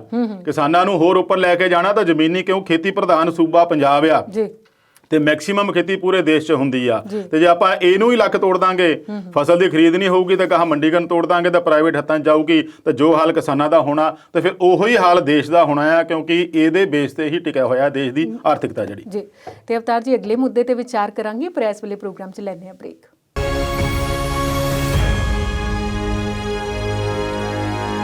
ਬ੍ਰੇਕ ਤੋਂ ਬਾਅਦ ਵਿਚਾਰ ਚਰਚਾ ਪ੍ਰੋਗਰਾਮ 'ਚ ਫਿਰ ਤੋਂ ਸਵਾਗਤ ਕਰਦੇ ਹਾਂ। ਤੇ ਬ੍ਰੇਕ ਤੇ ਜਾਣ ਤੋਂ ਪਹਿਲਾਂ ਆਪਾਂ ਕਿਸਾਨਾਂ ਤੇ ਆੜ੍ਹਤੀਆਂ ਦੇ ਮੁੱਦੇ ਦੀ ਗੱਲ ਕਰ ਰਹੇ ਸੀ ਤੇ ਉਹ ਰਿਸ਼ਤਾ ਕਾਇਮ ਰਹੇਗਾ, ਅਸੀਂ ਦੁਆ ਕਰਦੇ ਹਾਂ। ਪਰ ਰਹਿਣਾ ਵੀ ਚਾਹੀਦਾ ਜੀ, ਫੈਸਲਾ ਭਵਿੱਖ ਦੇ ਵਿੱਚ ਹੈ। ਬਿਲਕੁਲ ਜੀ। ਪਰ ਇਸ ਵੇਲੇ ਜਿਹੜਾ ਮੁੱਦਾ ਉਹ ਸਾਡੇ ਸਭ ਦੇ ਸਾਹਮਣੇ ਆ ਰਿਹਾ ਹੈ। ਲੱਖਾ ਸਿਧਾਣਾ ਫਿਰ ਤੋਂ ਸਰਗਰਮ ਹੈ। ਕਿਵੇਂ ਸਰਗਰਮ ਤੇ ਕਿੰਨੇ ਹੌਸਲਾ ਅਫਜ਼ਾਈ ਕੀਤੀ ਹੈ ਉਹਦੀ? ਬਿਲਕੁਲ ਜੀ, ਇਹ ਸੰਯੁਕਤ ਕਿਸਾਨ ਮੋਰਚੇ ਦਾ ਬਹੁਤ ਵੱਡਾ ਤੇ ਅਹਿਮ ਫੈਸਲਾ ਆ। ਬਹੁਤ ਦੇਰ ਨਾਲ ਲਿਆ ਦਰੁਸਤ, ਜਿਹਨੂੰ ਕਹੀਏ ਨਾ ਵੀ ਨੌਜਵਾਨਾਂ ਦੇ ਨਾਲ ਤੁਰਨ ਦਾ ਫੈਸਲਾ ਲੈ ਲਿਆ ਕਿਸਾਨਾਂ ਆਗੂਆਂ ਨੇ। ਇਹ ਬਹੁਤ ਵੱਡੀ ਆਪਣੇ ਆਪ 'ਚ ਗੱਲ ਆ। ਤੇ ਨਾਲ ਰਲ ਜਾਵੇ ਜਦੋਂ ਲੱਖਾ ਸਿਧਾਣੇ ਵਰਗਿਆਂ ਦਾ ਨਾਂ, ਤਾਂ ਫਿਰ ਆਪਣੇ ਆਪ 'ਚ ਉਹਨੂੰ ਬਲ ਮਿਲਣਾ ਵੱਡੀ ਗੱਲ ਆ। ਕਿਉਂਕਿ ਲੱਖਾ ਸਿਧਾਣਾ ਆਪਣੇ ਆਪ 'ਚ ਇੱਕ ਨੌਜਵਾਨਾਂ ਦਾ ਆਈਕਨ ਜ਼ਰੂਰ ਬਣਿਆ ਹੋਇਆ ਇਸ ਅੰਦੋਲਨ ਦੌਰਾਨ। ਉਸ ਤੋਂ ਪਹਿਲਾਂ ਦੀ ਉਹਦੀ ਜੋ ਕਹਾਣੀ ਆ, ਜੋ ਹਿਸਟਰੀ, ਉਹ ਆਪਾਂ ਨਹੀਂ ਜ਼ਿਕਰ ਕਰਾਂਗੇ, ਉਹ ਪਿੱਛੇ ਰਹਿ ਗਈ। ਹੁਣ ਦੇ ਦੌਰ ਦੇ ਵਿੱਚ ਜਿਹੜਾ ਉਹ ਨੌਜਵਾਨਾਂ ਲਈ ਇੱਕ ਬਹੁਤ ਵੱਡਾ ਨਾਇਕ ਵੀ ਕਹਿ ਲਓ। ਤੁਸੀਂ ਦੇਖਿਆ ਹੋਣਾ ਵੀ ਇਸ ਦੌਰ ਦੇ ਵਿੱਚ ਵੀ ਜਦੋਂ ਉਹਨੂੰ ਪੁਲਿਸ ਲੱਭ ਰਹੀ, ਦਿੱਲੀ ਪੁਲਿਸ, ਉਹਨੂੰ ਫੜਨ ਲਈ ਛਾਪੇ ਵੀ ਮਾਰੇ ਗਏ ਆ, ਉਹਦੇ ਖਿਲਾਫ ਕੇਸ ਵੀ ਦਰਜ ਆ 26 ਜਨਵਰੀ ਦੇ ਮਾਮਲੇ ਨੂੰ ਲੈ ਕੇ। ਫਿਰ ਵੀ ਉਹ ਮਹਾਰਾਜ ਦੀ ਵਿੱਚ ਐਡਾ ਵੱਡਾ ਇਕੱਠ ਕਰ ਗਿਆ, ਇੰਨੀ ਵੱਡੀ ਰੈਲੀ ਕਰ ਗਿਆ ਔਰ ਬਹੁਤ ਵਧੀਆ ਬੋਲ ਕੇ ਗਿਆ ਉੱਥੇ। ਉਹ ਆਪਣੇ ਆਪ 'ਚ ਲੱਗਦਾ ਵੀ ਨੌਜਵਾਨ ਉਹਦੇ ਨਾਲ ਖੜੇ ਆ। ਸੋ ਕਿਸਾਨਾਂ ਦੀ ਜਿਹੜੀ 32 ਜਥੇਬੰਦੀਆਂ ਆ ਪੰਜਾਬ ਦੀਆਂ, ਪਲੱਸ ਕਿਸਾਨ ਮੋਰਚਾ ਟੋਟਲ ਜਿਹੜਾ ਆ, ਉਹਨਾਂ ਦੇ ਵਿੱਚ ਕਈ ਦਿਨਾਂ ਤੋਂ ਕਸ਼ਮਕਸ਼ ਚੱਲ ਰਹੀ ਸੀਗੀ, ਜਿਹਦੇ ਵਿੱਚ ਉਹਨਾਂ ਨੂੰ ਖਾਸ ਕਰਕੇ ਜਿਹੜੇ ਗਾਇਕ ਕਲਾਕਾਰ ਆ ਉਹਨਾਂ ਨੇ ਬਹੁਤ ਜ਼ੋਰ ਦਿੱਤਾ ਸੀਗਾ ਬਈ ਨੌਜਵਾਨਾਂ ਨੂੰ ਨਾਲ ਰੱਖੋ, ਨੌਜਵਾਨਾਂ ਨੂੰ ਨਾਲ ਰੱਖੋ, ਉਹ ਤੋਂ ਬਿਨਾਂ ਗੱਲ ਨਹੀਂ ਬਣਨੀ। ਗੱਲ ਇਹ ਬਿਲਕੁਲ ਉਹਨਾਂ ਦੀ ਸਹੀ ਆ, ਕਿਉਂਕਿ ਜੇ ਕਿਸਾਨ ਅੰਦੋਲਨ ਦਿੱਲੀ ਤੱਕ ਪਹੁੰਚਿਆ, ਦਿੱਲੀ ਦੀਆਂ ਬਰੂਹਾਂ ਤੱਕ ਪਹੁੰਚਿਆ, ਤਾਂ ਉਹਦੇ ਵਿੱਚ ਆਪਾਂ ਨੌਜਵਾਨੀ ਜੋਸ਼ ਨੂੰ ਘਟਾ ਕੇ ਨਹੀਂ ਦੇਖ ਸਕਦੇ। ਜਿਹੜਾ ਜੋਸ਼ ਉਹਨਾਂ ਨੇ ਮਾਰਿਆ ਸੀ ਉਸੇ ਕਰਕੇ ਇਹ ਦਿੱਲੀ ਤੱਕ ਪਹੁੰਚਿਆ। ਪਰ ਉਦੋਂ ਕਿਸਾਨ ਆਗੂਆਂ ਨੂੰ ਲੱਗਦਾ ਸੀਗਾ ਕਿ ਜਦੋਂ ਅਸੀਂ ਦਿੱਲੀ ਪਹੁੰਚ ਗਏ ਤਾਂ ਮਤਲਬ ਅਸੀਂ ਦਿੱਲੀ ਸਰਕਾਰ ਨੂੰ ਹਿਲਾ ਦੇਵਾਂਗੇ, ਤੇ ਇੱਕ ਅੱਧੀ ਗੱਲ ਹੋਣੀ ਆ ਜਾਂ 1-2 ਦਿਨ ਦੀ ਗੱਲ ਹੋਊਗੀ, ਵੱਧ ਤੋਂ ਵੱਧ ਮਹੀਨੇ ਦੀ ਗੱਲ ਹੋਊਗੀ, ਵੀ ਸਾਡੀਆਂ ਮੀਟਿੰਗਾਂ ਜਿਹੜੀਆਂ ਚੱਲਦੀਆਂ ਪਈਆਂ ਉਹਨਾਂ ਮੀਟਿੰਗਾਂ 'ਚੋਂ ਹੱਲ ਨਿਕਲ ਜਾਊਗਾ। ਉਹ ਹੋਇਆ ਕੁਛ ਨਹੀਂ। 11-12 ਦੌਰ ਦੀ ਮੀਟਿੰਗਾਂ ਚੱਲੀਆਂ, ਕਿਸਾਨ ਆਗੂਆਂ ਨੂੰ ਵੀ ਪਤਾ ਲੱਗ ਗਿਆ ਵੀ ਇਹ ਗੱਲ ਹੁਣ ਇਸ ਤਰ੍ਹਾਂ ਨਿਬੜਨੀ ਨਹੀਂ ਜੀ। ਸਰਕਾਰ ਉਹਨਾਂ ਨੂੰ ਲਾਗੇ ਨਹੀਂ ਲੱਗਣ ਦਿੱਤਾ, ਇੱਕ ਕਿਸਮ ਦਾ ਕਹਿ ਲਓ। ਜਿੰਨੀ ਵਾਰੀ ਵੀ ਗਏ ਆ, ਇਹ ਜੋ ਵੀ ਪੁਆਇੰਟ ਰੱਖਦੇ ਰਹੇ ਆ, ਉਹਨਾਂ ਨੇ ਕਿਸੇ ਦੀ ਗੱਲ ਤੇ ਇਹਨਾਂ ਦਾ ਯਕੀਨ ਨਹੀਂ ਕੀਤਾ। ਇਹ ਫੇਰ ਵੀ ਬਾਅਦ ਚ 11-12 ਮੀਟਿੰਗਾਂ ਤੋਂ ਬਾਅਦ ਫੇਰ ਕਹਿ ਰਹੇ ਆ ਵੀ ਸਾਨੂੰ ਕਿਸਾਨ ਦੱਸਣ ਤਾਂ ਸਹੀ ਵੀ ਕਾਨੂੰਨ 'ਚ ਕਾਲਾ ਕੀ ਆ। ਉਸ ਗੱਲ ਨੂੰ ਲੈ ਕੇ ਇਹਨਾਂ ਦੇ ਵਿੱਚ ਕਾਫੀ ਕਸ਼ਮਕਸ਼ ਚੱਲੀ ਆ। ਕੱਲੇ ਕਲਾਕਾਰ ਹੀ ਨਹੀਂ, ਸਿੱਖ ਬੁੱਧੀਜੀਵੀ, ਸਿੱਖ ਚਿੰਤਕ, ਫਿਰ ਜਥੇਬੰਦੀਆਂ ਤੇ ਹੋਰ ਜਿੰਨੇ ਵੀ ਜਿਹੜੇ ਕਿਸਾਨ ਹਿਤੈਸ਼ੀ ਜਿਹੜੇ ਕਿਸਾਨਾਂ ਨੂੰ ਲੈ ਕੇ ਚਿੰਤਤ ਲੋਕ ਆ, ਉਹਨਾਂ ਨੇ ਇਸ ਗੱਲ ਨੂੰ ਕਿਸਾਨਾਂ ਆਗੂਆਂ ਤੇ ਬਹੁਤ ਜ਼ੋਰ ਦਿੱਤਾ ਸੀਗਾ ਕਿ ਤੁਸੀਂ ਹੁਣ ਜਿਹੜੀ ਪਹਿਲੀ ਜਿੱਦ ਆਪਣੀ ਛੱਡ ਦਿਓ, ਨੌਜਵਾਨਾਂ ਨੂੰ ਲਿਆਓ ਮੋਰੇ, ਲੱਖਾ ਸਿਧਾਣਾ ਨੂੰ ਲਿਆਓ ਮੋਰੇ, ਹੋਰ ਜਿੰਨੇ ਨੌਜਵਾਨ ਆ ਤਾਂ ਹੀ ਤੁਹਾਡੇ ਨਾਲ ਜੁੜਨਗੇ। ਇਹ ਹੈ ਨਹੀਂ ਪਏ ਨੌਜਵਾਨਾਂ ਨੂੰ ਪਹਿਲਾਂ ਇੱਕਦਮ ਦਰਕਿਨਾਰ ਕਰਤਾ ਸੀਗਾ। ਆਪਾਂ ਦੇਖਿਆ ਇੱਕ ਦਿਨ ਇਹਨਾਂ ਨੇ ਪੂਰੀ ਸਟੇਜ ਜਿਹੜੀ ਆ ਨੌਜਵਾਨਾਂ ਦੇ ਹੱਥਾਂ 'ਚ ਦੇ ਦਿੱਤੀ ਸੀਗੀ, ਉਸ ਤੋਂ ਬਾਅਦ ਵੀ ਦਿੱਤੀ ਸੀਗੀ, ਨੌਜਵਾਨ ਲੜਕੀਆਂ ਦੇ ਹੱਥਾਂ 'ਚ ਦਿੱਤੀ ਸੀ, ਸਟੇਜਾਂ ਦਿੱਤੀਆਂ ਸੀਗੀਆਂ। ਪਰ ਉਹਨਾਂ ਨੂੰ ਵੀ ਲੱਗਣ ਲੱਗ ਪਿਆ ਸੀਗਾ ਵੀ ਹਾਂ ਹੁਣ ਨੌਜਵਾਨਾਂ ਦਾ ਵੇਲਾ ਹੈ ਤੇ ਨੌਜਵਾਨਾਂ ਦੇ ਹੱਥਾਂ 'ਚ ਹੀ ਸੰਭਾਲਣੀ ਚਾਹੀਦੀ ਗੱਲ। ਤੇ ਇਸ ਗੱਲ ਦੀ ਕਿਆਸ 4-5 ਦਿਨ ਤੋਂ ਲੱਗਣ ਲੱਗ ਪਈ ਸੀ। ਜਦੋਂ ਪੰਜਾਬ ਦੇ ਵਿੱਚ ਮਹਾਪੰਚਾਇਤਾਂ ਹੋਈਆਂ ਤੇ ਉਦੋਂ ਵੀ ਕਿਸਾਨ ਆਗੂ ਕਹਿ ਲੱਗ ਪਏ ਸੀਗੇ ਵੀ ਲੱਖਾ ਸਿਧਾਣਾ ਸਾਡਾ ਹੀ ਆ, ਜਦੋਂ ਮਰਜ਼ੀ ਅਸੀਂ ਲੈ ਆਈਏ, ਕਦੇ ਨਹੀਂ ਜਾਂਦਾ, ਸਾਡੇ ਨਾਲ ਹੀ ਰਹੂਗਾ। ਤੇ ਉਸ ਤੋਂ ਵੱਡੀ ਗੱਲ ਇੱਕ ਇਹ ਸੀਗੀ ਵੀ ਲੱਖੇ ਸਿਧਾਣੇ ਨੇ ਅੱਜ ਤੱਕ ਕਿਸਾਨ ਆਗੂਆਂ, ਕਿਸਾਨ ਜਥੇਬੰਦੀਆਂ ਦੇ ਖਿਲਾਫ ਕੋਈ ਵੀ ਗੱਲ ਨਹੀਂ ਕੀਤੀ।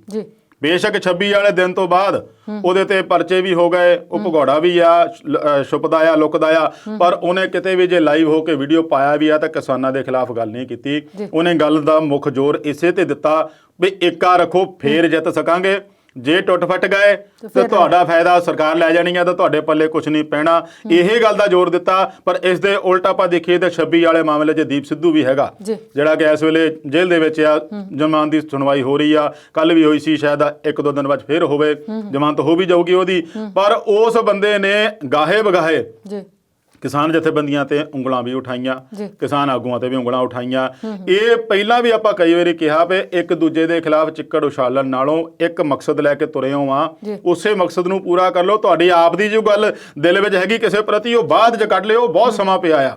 ਜਿੰਨਾ ਚਿਰ ਆਪਾਂ ਜਿਹੜਾ ਮੇਨ ਮਕਸਦ ਆ ਉਹਦਾ ਉਹੀ ਪ੍ਰਾਪਤ ਨਹੀਂ ਹੁੰਦਾ ਤੇ ਆਪਸ 'ਚ ਲੜ ਕੇ ਖਤਮ ਹੋ ਜਾਈਏ ਤੇ ਫਿਰ ਜਿਹੜੀ ਅਗਲੀ ਧਿਰ ਆ ਉਹ ਤਾਂ ਚਾਹੁੰਦੀ ਆ ਵੀ ਇਹ ਆਪਸ 'ਚ ਲੜਨ, ਇਹਨਾਂ 'ਚ ਫੁੱਟ ਪਵੇ ਤਾਂ ਅਸੀਂ ਫਾਇਦਾ ਲਈਏ। ਇਹ ਬਹੁਤ ਵੱਡਾ ਫੈਸਲਾ ਆ ਕਿਸਾਨ ਆਗੂਆਂ ਦਾ। ਇਹਦੇ ਵਿੱਚ ਉਹਨਾਂ ਨੇ 3 ਮੈਂਬਰੀ ਕਮੇਟੀ ਬਣਾਈ ਸੀਗੀ, ਡਾਕਟਰ ਦਰਸ਼ਨਪਾਲ ਸੀ, ਜਗਜੀਤ ਸਿੰਘ ਡੱਲੇਵਾਲ ਸੀ ਤੇ ਇੱਕ ਹੋਰ ਜਣੇ ਸੀਗੇ, 3 ਜਣਿਆਂ ਦੀ ਕਮੇਟੀ ਸੀ, ਬਲਦੇਵ ਸਿੰਘ ਸਿਰਸਾ ਸੀਗੇ। ਤਿੰਨੇ ਸੀਨੀਅਰ ਆਗੂ ਆ 32 ਜਥੇਬੰਦੀਆਂ ਦੇ ਵਿੱਚ, ਔਰ ਤਿੰਨਾਂ ਨੇ ਇਹਦਾ ਜਿਹੜਾ ਨਿਚੋੜ ਇਹ ਕੱਢਿਆ ਸੀਗਾ ਵੀ ਅਸੀਂ ਇਹਨੂੰ ਨਾਲ ਲੈ ਕੇ ਤੁਰਨਾ। ਸੋ ਉਹਦਾ ਜਿਹੜਾ ਅਹਿਮ ਪ੍ਰੈਸ ਕਾਨਫਰੰਸ ਕਰਕੇ ਫੈਸਲਾ ਜਿਹੜਾ ਸੁਣਾਇਆ ਵੀ ਹੁਣ ਅੱਗੇ ਤੋਂ ਜਿਹੜਾ ਲੱਖਾ ਸਿਧਾਣਾ ਸਾਡੇ ਨਾਲ ਚੱਲੂਗਾ।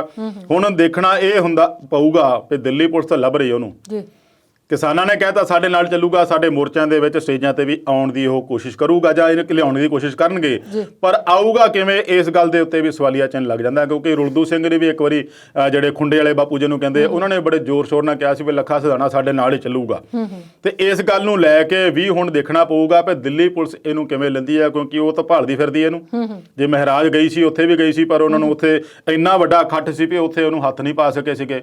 ਹੁਣ ਉਹਨਾਂ ਨੂੰ ਲੈ ਕੇ ਦੇਖਣਗੇ ਵੀ ਇੱਕ ਬੰਦੇ ਦੇ ਖਿਲਾਫ ਪਰਚਾ ਹੋਇਆ, ਤੁਸੀਂ ਉਹਨੂੰ ਆਪਣੇ ਅੰਦੋਲਨ ਵਿੱਚ ਲਿਆ ਕੇ ਉਹਨੂੰ ਸੰਬੋਧਨ ਕਰਵਾ ਰਹੇ ਆ, ਸਟੇਜ ਸੰਭਾਲ ਰਹੇ ਆ। ਇਹ ਵੀ ਦਿੱਲੀ ਪੁਲਿਸ ਲਈ ਇੱਕ ਚੁਣੌਤੀ ਹੋਊਗੀ ਤੇ ਕਿਸਾਨ ਆਗੂਆਂ ਲਈ ਵੀ ਚੁਣੌਤੀ ਬਣੂਗਾ ਵੀ ਇਸ ਬੰਦੇ ਨੂੰ ਲਿਆ ਕੇ ਅਸੀਂ ਮੋਰਚੇ ਦੇ ਉੱਤੇ ਸਟੇਜਾਂ ਤੇ ਕਿਵੇਂ ਚਾੜਨਾ ਆ। ਇਹ ਆਉਣ ਵਾਲਾ ਸਮਾਂ ਦੱਸੇਗਾ। ਪਰ ਜਿਹੜੇ ਗਾਇਕਾਂ ਨੇ ਜੋ ਭੂਮਿਕਾ ਨਿਭਾਈ ਆ, ਜਿਹਦੇ ਵਿੱਚ ਬੱਬੂ ਮਾਨ ਮੁੱਖ ਤੌਰ ਤੇ, ਕਮਰ ਗਰੇਵਾਲ ਤੇ ਹੋਰ ਜਿਹੜੇ ਬਹੁਤ ਸਾਰੇ ਬੰਦੇ ਆ ਚਿੰਤਕ ਆ, ਉਹਨਾਂ ਦੀ ਭੂਮਿਕਾ ਵੀ ਅੱਖੋਂ ਓਲੇ ਨਹੀਂ ਕੀਤੀ ਜਾ ਸਕਦੀ, ਕਿਉਂਕਿ ਉਹਨਾਂ ਨੇ ਜੋ ਜੋਸ਼ ਆਪਣੇ ਗੀਤਾਂ ਰਾਹੀਂ, ਆਪਣੇ ਸੰਬੋਧਨਾਂ ਰਾਹੀਂ ਜੋ ਕਿਸਾਨਾਂ ਦੇ ਵਿੱਚ ਜੋਸ਼ ਭਰਿਆ, ਉਹ ਸਾਰਿਆਂ ਦੇ ਸਾਹਮਣੇ ਆ। ਚਾਹੇ ਉਹ ਗਾਜ਼ੀਪੁਰ ਬਾਰਡਰ ਆ, ਚਾਹੇ ਟਿਕਰੀ ਬਾਰਡਰ ਆ ਤੇ ਚਾਹੇ ਉਹ ਸਿੰਘੂ ਬਾਰਡਰ ਆ। ਇਹ ਤਿੰਨਾਂ ਬਾਰਡਰਾਂ ਦੇ ਉੱਤੇ ਉਹਨਾਂ ਦੇ ਪ੍ਰੋਗਰਾਮ ਵੀ ਹੁੰਦੇ ਰਹੇ। ਇੱਕ ਕਿਸਮ ਨਾਲ ਉੱਥੇ ਕਿਸਾਨਾਂ ਦੇ ਮੋਰਚਿਆਂ ਉੱਤੇ ਅਖਾੜੇ ਵੀ ਲਾਉਂਦੇ ਰਹੇ। ਉਹ ਗਾਣਿਆਂ ਰਾਹੀਂ ਇਦਾਂ ਦਾ ਜੋਸ਼ ਭਰਿਆ ਵੀ ਨੌਜਵਾਨ ਟਰਾਲੀਆਂ ਦੀ ਟਰਾਲੀਆਂ ਮਗਰ ਚੱਲ ਗਈਆਂ। ਤੇ ਜਦੋਂ ਆਹ ਖਬਰ ਹੁਣ ਅੱਜ ਦੀ ਲੋਕਾਂ ਨੇ ਸੁਣੀ ਹੋਣੀ ਵੀ ਲੱਖਾ ਸਿਧਾਣਾ ਜਿਹੜਾ ਸੰਯੁਕਤ ਕਿਸਾਨ ਮੋਰਚੇ ਦੇ ਵਿੱਚ ਸ਼ਾਮਲ ਹੋ ਰਿਹਾ, ਤਾਂ ਆਪਣੇ ਆਪ 'ਚ ਨੌਜਵਾਨਾਂ ਦੇ ਵਿੱਚ ਇੱਕ ਹੋਰ ਜੋਸ਼ ਪੈਦਾ ਹੋਊਗਾ। ਪਰ ਗੱਲ ਉੱਥੇ ਮੁੱਕਦੀ ਫੇਰ ਆ ਕੇ ਵੀ ਕਿੰਨਾ ਚਿਰ ਚੱਲੂਗਾ। ਖੜੋਤ 22 ਜਨਵਰੀ ਦੀ ਆਈ ਆ, 22 ਅਪ੍ਰੈਲ ਵੀ ਆ ਜਾਣੀ ਆ, ਉਸ ਤੋਂ ਬਾਅਦ 2 ਮਈ ਆ ਰਿਜ਼ਲਟ ਆ ਜਿਹੜਾ 5 ਸੂਬਿਆਂ ਦਾ। ਪਤਾ ਨਹੀਂ ਸਰਕਾਰ ਦੁਬਾਰਾ ਇਹਨਾਂ ਨੂੰ ਬੁਲਾਉਂਦੀ ਗੱਲਬਾਤ ਲਈ, ਦੁਬਾਰਾ ਤਰੀਕ ਨਿਸ਼ਚਿਤ ਕਰਦੀ ਕਿ ਨਹੀਂ ਕਰਦੀ। ਉਹਨਾਂ ਨੇ ਤਾਂ ਸਾਫ਼ ਇਹਨਾਂ ਦੇ ਪਾਲਾ ਸਿੱਟਿਆ ਹੋਇਆ ਕਿਸਾਨਾਂ ਤੇ ਵੀ ਤੁਹਾਨੂੰ ਸਾਡਾ ਫਾਰਮੂਲਾ ਮਨਜ਼ੂਰ ਆ ਤਾਂ ਦੱਸ ਦਿਓ, ਅਸੀਂ ਬੁਲਾ ਦਿੰਨੇ ਆ। ਜੇ ਨਹੀਂ ਮਨਜ਼ੂਰ ਤਾਂ ਫਿਰ ਗੱਲ ਉੱਥੇ ਹੀ ਆ। ਇਸੇ ਖੜੋਤ ਨੂੰ ਕਦੋਂ ਖਤਮ ਹੁੰਦੀ ਆ ਇਹ ਵੀ ਅਜੇ ਆਉਣ ਵਾਲਾ ਸਮਾਂ ਦੱਸੂਗਾ, ਪਰ ਨਿਬੜਨਾ ਚਾਹੀਦਾ ਜੋ ਮਸਲਾ ਹੈਗਾ। ਕੇਂਦਰ ਨੂੰ ਵੀ ਇਹਦੇ ਪ੍ਰਤੀ ਗੰਭੀਰ ਹੋਣਾ ਪਊਗਾ। ਤੇ ਇਸ ਵੇਲੇ ਹੋਰ ਵੀ ਕੋਈ ਗੰਭੀਰ ਹੈ ਕਿ ਨਹੀਂ, ਇਹ ਤੁਸੀਂ ਦੱਸ ਦਿਓ, ਕਿਉਂਕਿ ਕੇਂਦਰ ਸਰਕਾਰ ਕਿਸਾਨੀ ਅੰਦੋਲਨ ਨੂੰ ਢਾਹ ਲਾਉਣ ਦੀ ਇੱਕ ਨਵੀਂ ਚਾਲ ਚੱਲ ਰਹੀ ਹੈ, ਤੇ ਉਹ ਚਾਲ ਭਲਾ ਕਿਹੜੀ ਹੈ? ਬਿਲਕੁਲ ਜੀ, ਮੈਂ ਪਹਿਲਾਂ ਵੀ ਦੱਸਿਆ ਵੀ ਕੇਂਦਰ ਸਰਕਾਰ ਦਾ ਸ਼ੁਰੂ ਤੋਂ ਹੀ ਇਹ ਇਰਾਦਾ ਔਰ ਮਕਸਦ ਰਿਹਾ ਵੀ ਕਿਸਾਨ ਅੰਦੋਲਨ ਕਿਵੇਂ ਨਾ ਕਿਵੇਂ ਤਰੀਕੇ ਨਾਲ ਬਿਨਾਂ ਬਲ ਪ੍ਰਯੋਗ ਕੀਤਿਆਂ ਵੀ ਇਹਨੂੰ ਤਾਰ ਪੀਟੋ ਕਰ ਦਿੱਤਾ ਜਾਵੇ ਤੇ ਆਰਾਮ ਨਾਲ ਘਰਾਂ ਨੂੰ ਜਾਣ ਤੇ ਜੋ ਮਸਲਾ ਹੈਗਾ ਆ ਉਹ ਨਿਬੜ ਜਾਵੇ ਇਦਾਂ ਹੀ ਬਿਨਾਂ ਖੇਤੀ ਕਾਨੂੰਨ ਨੂੰ ਵਾਪਸ ਲੈਣ ਤੇ। ਪਰ ਉਹ ਹਜੇ ਤੱਕ ਹੋਇਆ ਨਹੀਂ। 4 ਮਹੀਨੇ ਤੋਂ ਵੱਧ ਸਮਾਂ ਹੋ ਚੱਲਿਆ ਉੱਥੇ ਬੈਠਿਆਂ ਨੂੰ, ਬਰੂਹਾਂ ਨੂੰ। ਹੁਣ ਉਹਨਾਂ ਨੇ ਇੱਕ ਪੱਤਰ ਲਿਖ ਦਿੱਤਾ ਪੰਜਾਬ ਦੇ ਮੁੱਖ ਸਕੱਤਰ ਨੂੰ। ਪੱਤਰ ਦੇ ਵਿੱਚ ਬੜੇ ਗੰਭੀਰ ਦੋਸ਼ ਲਾਏ ਆ ਵੀ ਜਿਹੜੇ ਕਿਸਾਨ ਆ ਪੰਜਾਬ ਦੇ ਉਹ ਮਜ਼ਦੂਰਾਂ ਨੂੰ ਬੰਧੂਆ ਬਣਾ ਕੇ ਕੰਮ ਲੈਂਦੇ ਆ, ਜਿਨ੍ਹਾਂ ਦੇ ਵਿੱਚ ਬਿਹਾਰ ਦੇ, ਯੂਪੀ ਦੇ ਜਿਹੜੇ ਪ੍ਰਵਾਸੀ ਮਜ਼ਦੂਰ ਆ ਉਹਨਾਂ ਤੋਂ ਬੰਧੂਆ ਮਜ਼ਦੂਰੀ ਵਾਂਗੂ ਕੰਮ ਲੈਂਦੇ ਆ। ਇਹਦਾ ਹਵਾਲਾ ਉਹਨਾਂ ਨੇ ਦਿੱਤਾ ਵੀ BSF ਵਾਲਿਆਂ ਨੇ ਬਾਰਡਰ ਏਰੀਏ ਦੇ ਵਿੱਚ ਗੁਰਦਾਸਪੁਰ, ਅੰਮ੍ਰਿਤਸਰ, ਤਰਨਤਾਰਨ ਇਲਾਕੇ ਦੇ ਵਿੱਚ ਇੱਦਾਂ ਦੇ ਕਈ ਜਿਹੜੇ ਆ ਉਹ ਬੰਦੇ ਉਹਨਾਂ ਨੂੰ ਫੜੇ ਆ ਜਿਹੜੇ ਕੁਛ ਮੰਦਬੁੱਧੀ ਆ ਜਾਂ ਕੁਛ ਦਿਮਾਗੀ ਤੌਰ ਤੇ ਪਰੇਸ਼ਾਨ ਆ। ਉਸ ਹਵਾਲੇ ਨੂੰ ਲੈ ਕੇ ਕਿਹਾ ਵੀ ਇਹ ਇੱਦਾਂ ਦਾ ਕੰਮ ਬੰਧੂਆ ਮਜ਼ਦੂਰ ਕਰਕੇ ਕਰਾ ਲੈਂਦੇ ਆ ਕਿਸਾਨ ਵੀ ਉਹਨਾਂ ਦੀ ਹਾਲਤ ਵਿਗੜ ਜਾਂਦੀ ਆ। ਪਰ ਇਹ ਜਿਹੜੇ ਦੋਸ਼ ਬਹੁਤ ਗੰਭੀਰ ਆ। ਇਹਦੇ ਸੰਬੰਧ 'ਚ ਵੈਸੇ ਤਾਂ ਉਹਨਾਂ ਦਾ ਮੰਤਰੀ ਜਿਹੜੇ ਇੱਕ ਬਲਵੀਰ ਸਿੰਘ ਸਿੱਧੂ ਹੁਣਾਂ ਨੇ ਜਵਾਬ ਹੀ ਦੇ ਦਿੱਤਾ ਆ ਕਿ ਇਹੋ ਜਿਹੀ ਕੋਈ ਗੱਲ ਨਹੀਂ ਹੈਗੀ, ਸਿਰਫ ਤੇ ਸਿਰਫ ਕਿਸਾਨ ਅੰਦੋਲਨ ਨੂੰ ਟਾਰਪੀਡੋ ਕਰਨ ਲਈ ਕੇਂਦਰ ਸਰਕਾਰ ਦੀ ਇੱਕ ਹੋਰ ਚਾਲ ਆ। ਮੈਂ ਇਹਦੇ ਵਿੱਚ ਇੱਕ ਵਾਰੀ ਫੇਰ ਦੱਸ ਦਵਾਂ ਵੀ ਜਿਹੜੇ ਮਜ਼ਦੂਰ ਪੰਜਾਬ ਵਿੱਚ ਕਿਸਾਨਾਂ ਦੇ ਘਰੇ ਕੰਮ ਕਰਦੇ ਆ ਉਹ ਕਿਸਾਨ ਉਹਨਾਂ ਨੂੰ ਪਰਿਵਾਰਕ ਮੈਂਬਰਾਂ ਵਾਂਗੂ ਹੀ ਰੱਖਦੇ ਆ।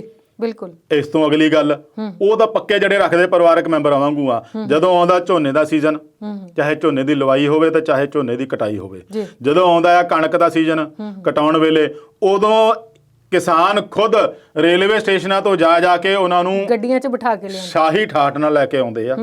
ਉਹਨਾਂ ਦੀ ਆਓ ਭਗਤ ਇੰਨੀ ਕੁ ਕਰਦੇ ਆ ਵੀ ਜਿੱਦਾਂ ਸਾਡੇ ਆਪਾਂ ਇੱਥੋਂ ਇੰਡੀਆ 'ਚੋਂ ਨੌਜਵਾਨ ਦੁਬਈ ਜਾਂਦਾ ਹੈ ਨਾ, ਉੱਥੇ ਵੀ ਮਜ਼ਦੂਰੀ ਕਰਦਾ ਆ ਤੇ ਉੱਥੇ ਵੀ ਕੰਪਨੀਆਂ ਉਹਨੂੰ ਜਾਂਦਿਆਂ ਨੂੰ ਬਹੁਤ ਵਧੀਆ ਤਰੀਕੇ ਨਾਲ ਉਹਦਾ ਸਵਾਗਤ ਕਰਦੀਆਂ ਆ। ਕਿ ਇਸੇ ਤਰੀਕੇ ਨਾਲ ਕਿਸਾਨ ਵੀ ਜਦੋਂ ਰੇਲਵੇ ਸਟੇਸ਼ਨਾਂ ਤੇ ਉੱਤੇ ਪਹਿਲਾਂ ਹੀ ਡੇਰੇ ਲਾਏ ਹੁੰਦੇ ਆ, ਪਹਿਲਾਂ ਹੀ ਉਹਨਾਂ ਦੀ ਸੈਟਿੰਗ ਕੀਤੀ ਹੁੰਦੀ ਆ ਫੋਨਾਂ ਨਾਲ, ਬਈ ਤੂੰ ਕਿੰਨੇ ਬੰਦੇ ਲੈ ਕੇ ਆ ਰਿਹਾ, ਕਿਹੜੇ ਦਿਨ ਆਉਣਾ ਆ, ਕਿੱਥੇ ਉਤਰਨਾ ਆ, ਸਾਰਾ ਪ੍ਰਬੰਧ ਸਾਡਾ।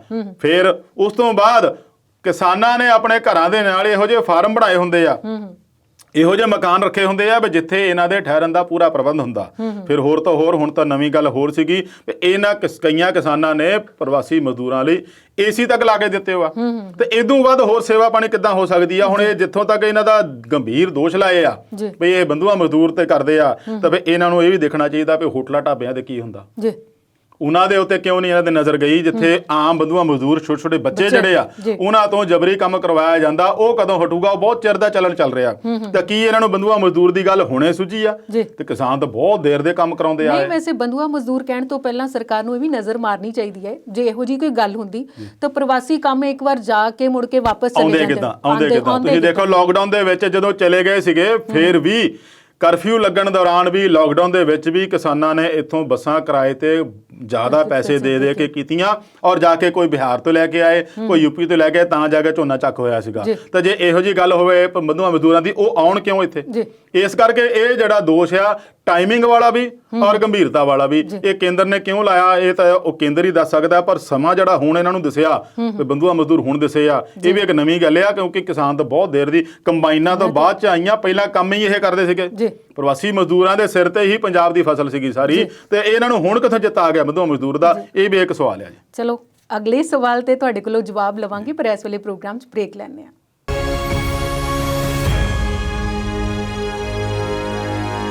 ਬ੍ਰੇਕ ਤੋਂ ਬਾਅਦ ਵਿਚਾਰ ਚਰਚਾ ਪ੍ਰੋਗਰਾਮ 'ਚ ਫਿਰ ਤੋਂ ਸਵਾਗਤ ਕਰਦੇ ਹਾਂ। ਤੇ ਸ਼ੇਰਗਿੱਲ ਜੀ, ਅਗਲੇ ਮੁੱਦੇ ਵੱਲ ਆਉਂਦੇ ਆ। ਕੈਪਟਨ ਸਰਕਾਰ ਨੇ 1 ਅਪ੍ਰੈਲ ਤੋਂ ਮੁਫਤ ਬੱਸ ਸੇਵਾ ਦਾ ਸਿਲਸਿਲਾ ਜਿਹੜਾ ਹੈ ਐਲਾਨ ਕੀਤਾ ਸੀ, ਉਹ ਕੱਲ ਤੋਂ ਲਾਗੂ ਹੋ ਗਿਆ ਜੀ। ਤੇ ਮਹਿਲਾਵਾਂ ਖੁਸ਼ੀ ਬੱਸ 'ਚ ਚੜ੍ਹਨ ਦੇ ਮੌਕੇ ਤੋਂ ਖੁੰਝਣਾ ਨਹੀਂ ਚਾਹੁੰਦੀਆਂ ਸਨ, ਤੇ ਕਈਆਂ ਨੇ ਕੱਲ ਪਹਿਲੇ ਦਿਨ ਹੀ ਕੋਸ਼ਿਸ਼ ਕੀਤੀ। ਤੇ ਇੱਕ ਵੀਡੀਓ ਕਿਤੇ ਵਾਇਰਲ ਹੈ ਕਿ ਇੱਕ ਬੀਬੀ ਨੇ 2 ਵੀਲਰ ਤੇ ਪਹਿਲਾਂ ਤਾਂ ਬੱਸ ਦਾ ਪਿੱਛਾ ਕੀਤਾ ਕਿ ਮੈਂ ਬੱਸ 'ਚ ਚੜ੍ਹ ਜਾਵਾਂ, ਤੇ ਬੱਸ ਵਾਲੇ ਨੇ ਜੇ ਕਿਤੇ ਬੱਸ ਰੋਕੀ ਤੇ ਕਦੀ ਇਹਨੂੰ ਅੱਗੇ ਕਦੀ ਉਹਨੂੰ ਪਿੱਛੇ, ਤੇ ਉਹ ਡਿੱਗ ਗਈ ਸੀ ਇਵਨ, ਤੇ ਬੱਸ ਦੇ ਟਾਇਰ ਥੱਲੇ ਨਹੀਂ ਆਈ। ਇਹ ਰੱਬ ਦਾ ਸ਼ੁਕਰ ਹੈ। ਤੇ ਇਹ ਮੁਫਤ ਦੇ ਵਾਅਦੇ ਕਿੰਨੇ ਕੁ ਪੁੱਗਦੇ ਨੇ ਇਸ ਵੇਲੇ? ਪਰਵਿੰਦਰ ਜੀ, ਮੈਂ ਇਸ ਗੱਲ ਨੂੰ ਸ਼ੁਰੂ ਕਰਨ ਤੋਂ ਪਹਿਲਾਂ ਨਾ ਮਦਰਾਸ ਹਾਈ ਕੋਰਟ ਦੀ ਬਹੁਤ ਅਹਿਮ ਟਿੱਪਣੀ ਆ, ਉਹਨੂੰ ਪੰਜਾਬ ਦੇ ਸੰਦਰਭ 'ਚ ਲੈਂਦੇ ਜਾਂ ਨਹੀਂ ਲੈਂਦੇ, ਇਹ ਸਿਆਸੀ ਆਗੂਆਂ ਤੇ ਡਿਪੈਂਡ ਆ ਜੀ। ਉਹਨਾਂ ਨੇ ਕਿਹਾ ਵੀ ਜੋ ਅਸੀਂ ਮੁਫਤ ਦੇ ਵਾਅਦੇ ਔਰ ਮੁਫਤ ਦੀਆਂ ਰਿਆਇਤਾਂ ਲੋਕਾਂ ਨੂੰ ਦੇਣ ਲੱਗ ਪਏ ਨਾ, ਉਹ ਅਸੀਂ ਮੁਫਤ ਦੀ ਮਾਨਸਿਕਤਾ ਬਣਾਤੀ ਲੋਕਾਂ ਨੂੰ ਜੀ। ਲੋਕੀ ਕੰਮ ਕਰਕੇ ਰਾਜੀ ਨਹੀਂ, ਜਦ ਉਹਨਾਂ ਨੂੰ ਪਤਾ ਵੀ ਸਰਕਾਰਾਂ ਆਉਣੀਆਂ 5 ਸਾਲ ਸਾਨੂੰ ਮੁਫਤ ਦੇ ਦੇਣੀ ਚੀਜ਼, ਸਾਨੂੰ ਕੀ ਲੋੜ ਆ। ਇਸ ਤੋਂ ਵੀ ਵੱਡੀ ਗੱਲ ਉਹਨਾਂ ਨੇ ਇਹ ਕਹੀ ਆ ਵੀ ਲੋਕ ਜਿਹੜੇ ਕਰਜ਼ੇ ਵੀ ਲੈ ਲੈਂਦੇ ਆ ਨਾ, ਉਹ ਫਿਰ ਇਸ ਆਸ ਤੇ ਨਹੀਂ ਮੋੜਦੇ ਤੇ ਸਰਕਾਰ ਆਉਣੀ ਆ ਬਦਲ ਕੇ, ਵਾਅਦਾ ਕੀਤਾ ਹੋਇਆ ਵੀ ਕਰਜ਼ੇ ਮਾਫ ਕਰ ਦਾਂਗੇ, ਤੇ ਉਹ ਫਿਰ ਮਾਫ ਹੁੰਦੇ ਨਹੀਂ ਹੁੰਦੇ, ਉਹ ਫਸ ਕੇ ਬਹਿ ਜਾਂਦੇ ਆ। ਬੈਂਕਾਂ ਦਾ ਉਹਨਾਂ ਦਾ ਵਿੱਚ ਟਕਰਾਅ ਹੁੰਦਾ ਆ, ਕੁਰਕੀਆਂ ਹੁੰਦੀਆਂ। ਇਹ ਬਹੁਤ ਹੀ ਅਹਿਮ ਟਿੱਪਣੀਆਂ ਮਦਰਾਸ ਹਾਈ ਕੋਰਟ ਦੀ, ਜੇ ਆਪਾਂ ਇਹ ਮੁਫਤ ਦੇ ਵਾਅਦਿਆਂ ਦੇ ਵਿੱਚ ਸੰਦਰਭ 'ਚ ਲੈ ਕੇ ਚੱਲੀਏ ਤਾਂ। ਉਹਨਾਂ ਨੇ ਨਾਲ ਇਹ ਵੀ ਕਿਹਾ ਵੀ ਇਹ ਜਿਹੜੀ ਮੁਫਤ ਵਾਲੇ ਵਾਅਦੇ ਆ ਭ੍ਰਿਸ਼ਟਾਚਾਰ ਨੂੰ ਜਨਮ ਦਿੰਦੀ ਆ। ਵੱਖ-ਵੱਖ ਤਰ੍ਹਾਂ ਦੇ ਇਹਦੇ 'ਚ ਭ੍ਰਿਸ਼ਟਾਚਾਰ ਹੁੰਦੇ ਆ। ਜੇ ਮੁਫਤ ਆਪਾਂ ਐਲਾਨ ਕਰਦੇ ਆ ਤਾਂ ਉਹ ਵੀ ਇੱਕ ਭ੍ਰਿਸ਼ਟ ਆ ਵੀ ਤੂੰ ਵੋਟ ਦੇਈਂ ਸਾਨੂੰ, ਤੈਨੂੰ ਆਹ ਚੀਜ਼ ਦੇਵਾਂਗੇ। ਹੁਣ ਮੰਨ ਲਓ ਐਸ ਸਰਕਾਰ ਨੇ 1000 ਰੁਪਏ ਦੀ ਦੇਤੀ ਵੀ ਮੈਂ 1000 ਰੁਪਇਆ ਦਊਂਗਾ ਪੈਨਸ਼ਨ, ਅਗਲੀ ਸਰਕਾਰ ਆਊਗੀ ਉਹ ਕਹਿੰਦੇ ਮੈਂ 1500 ਦਊਗੀ, ਤਾਂ ਉਸ ਬੰਦੇ ਦੀ ਮਾਨਸਿਕਤਾ ਤਾਂ ਮੁਫਤ ਤੇ ਟਿਕ ਗਈ ਨਾ। ਕੋਈ ਨਾ ਯਾਰ 1000 ਤੇ ਗੁਜ਼ਾਰਾ ਕਰ ਲਾ ਤੂੰ ਆਹ ਸਾਲ, ਅਗਲੇ ਸਾਲ 1500 ਮਿਲ ਜਾਣਾ, ਕਿਹੜੀ ਗੱਲ ਆ। ਲੋਕਾਂ ਨੂੰ ਜੌਬ ਦਿਓ, ਰੁਜ਼ਗਾਰ ਦਿਓ, ਉਹਨਾਂ ਨੂੰ ਕੰਮ ਦੇ ਆਪਣੇ ਪੈਰਾਂ ਤੇ ਖੜਾ ਕਰੋ, ਜਿਹੜਾ ਕਿ ਉਹ ਆਪ ਕੰਮ ਕਰਕੇ ਕਮਾਵੇ ਤਾਂ ਉਹਨੂੰ ਸੰਤੁਸ਼ਟੀ ਹੋਵੇ। ਤੁਸੀਂ ਮੁਫਤ ਦੇ ਵਾਅਦੇ ਕਰ ਕਰਕੇ ਵੋਟਾਂ ਖਰੀਦਣ ਲਈ, ਹੁਣ ਦੇਖੋ ਇਹ ਫ੍ਰੀ ਦੇ ਚੱਕਰ 'ਚ ਸਿਆਸਤ ਐਸੀ ਉਲਝ ਗਈ ਆ ਵੀ ਹਰ ਕੋਈ ਚਾਹੁੰਦਾ ਵੀ ਮੈਂ ਮੁਫਤ ਦੇਵਾਂ, ਮੈਂ ਆਹ ਮੁਫਤ ਦੇਵਾਂ, ਮੈਂ ਆਹ ਮੁਫਤ ਦੇਵਾਂ।